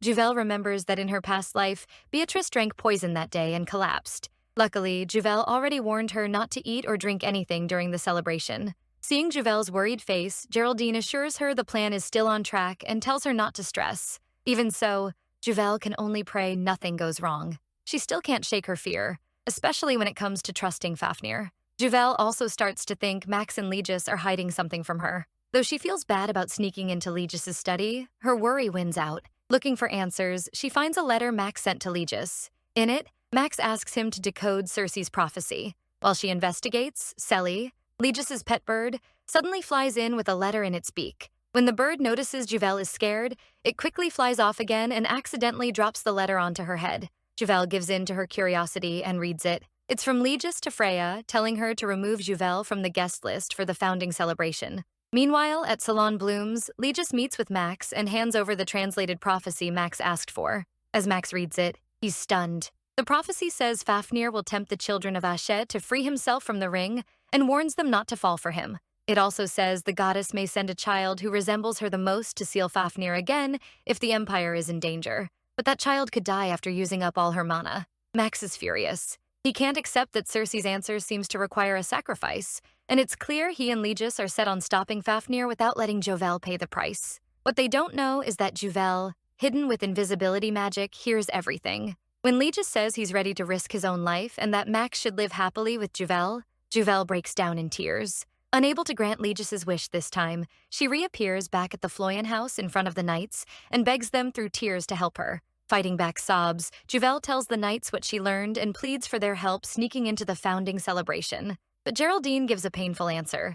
He can't help because it's a direct order from the Duke, and protecting her comes first. The other knights firmly agree and tell Juvel that with the Duke and the Empire's strongest knights together, the plan will work. Juvel leaves in tears, frustrated and scared. She now knows Fafnir is far more dangerous than they thought, and decides she'll have to act on her own to save everyone. Meanwhile, in her room, Isabel burns with anger over what happened with the Emperor and blames Mikhail in part. Mikhail then reveals the plan he kept hidden from her. He shows her a message from the Emperor. It orders her to kill the princess herself and lays out the whole scheme. All Isabel has to do is give Beatrice a poisoned drink on the day of the celebration. On the founding day, with Darius tied to a chair and gagged, Max opens the ceremony, declaring this day will change the Empire's history forever. From her seat, Isabel asks Beatrice if she truly believes Darius was behind the assassination attempt. Beatrice answers without hesitation that if Juvel hadn't saved her that day, she would have died. Isabel then calls for a servant to bring a drink, and offers it to Beatrice. When Beatrice accepts right away, Isabel remarks on how trusting she is, even after siding with the Crown Prince against her and the Emperor. She admits she doesn't trust Beatrice at all, pointing out that Beatrice has ignored orders before. Then Isabel suddenly takes the glass back, asks Beatrice to promise she'll survive, and drinks it herself with a helpless look in her eyes. At the same time, Mikhail steps forward to object, claiming Max framed the Emperor so he could take the throne. He says he has proof Max tortured Hessen knights and merchants for information. Then Isabel walks up and tells Mikhail to be quiet. In her poisoned, dying state, she declares the Emperor is guilty and says she herself is the proof. Isabel reveals Darius planned the attack at the hunting event and another one for today. She also exposes him as the one behind the disappearances of many innocent magicians. She curses him for trying to kill his own daughter and hopes he rots in hell. Legis immediately orders the knights to arrest Marquis Hessen and Mikhail, but then Fafnir appears, and Max tells everyone to follow the central knights and evacuate at once. As the crowd rushes out,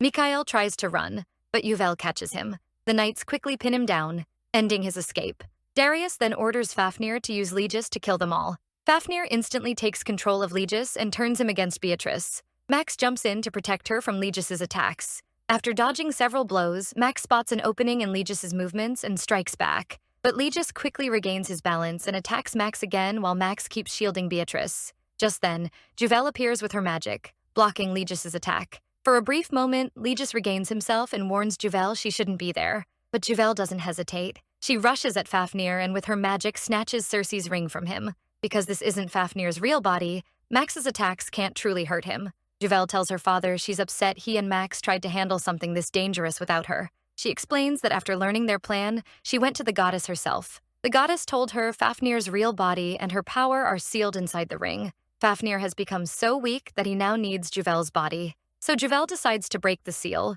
free Fafnir's true form, and finish this by using the goddess's power inside the ring. Legis is horrified when he hears that and strongly objects. Juvel tries to calm him, telling him how much she loves him and everyone else she cares about. She's determined to protect them and stop the Empire from falling. So she makes her choice and breaks the ring's seal. The ring shatters and Fafnir bursts out. His true form is a dragon. After taking in all of the goddess's power, Juvel collapses, while Beatrice shields them with a barrier. When Juvel wakes up, Max tells her to adjust to her new mana while he and Legis deal with Fafnir. Legis raises his sword aura, knowing their enemy is no longer human.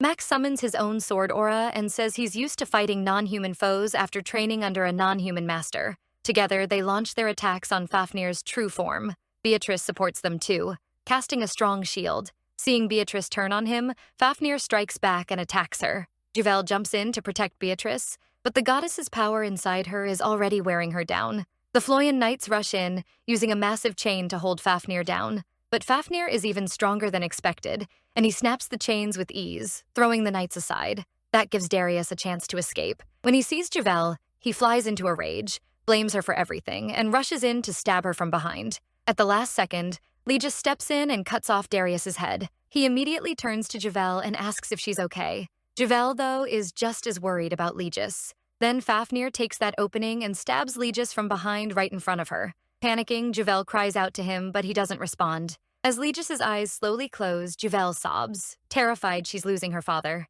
She desperately tries to wake him, while Max and Beatrice struggle to hold Fafnir back. Juvel then uses her magic to heal Legis. Seeing this, Beatrice warns that healing magic uses the caster's life force too, and begs her not to push herself too far. But Juvel refuses to stop. She'll sacrifice anything to save Legis. Geraldine steps in to shield Juvel and pulls her away from danger. Then Max comes to Legis and, with deep grief on his face, tells Juvel that Legis is dead. Juvel is shattered and can't accept what she's hearing. Without thinking, she grabs Legis's sword and swears she'll kill Fafnir. With pure resolve, she charges at him. Fafnir mocks her for using a sword she was never trained to wield. At the same time, Max attacks from another side. As Max drives his sword into Fafnir, he tells Juvel to pour her mana into the blade, break the barrier, and strike the heart. With everything she has, Juvel sends her mana into the sword. Then Legis suddenly appears behind her, his hand over hers on the sword. He tells her to focus on the tip of the blade and says he believes in her. Juvel bursts into tears of joy when she sees her father is alive.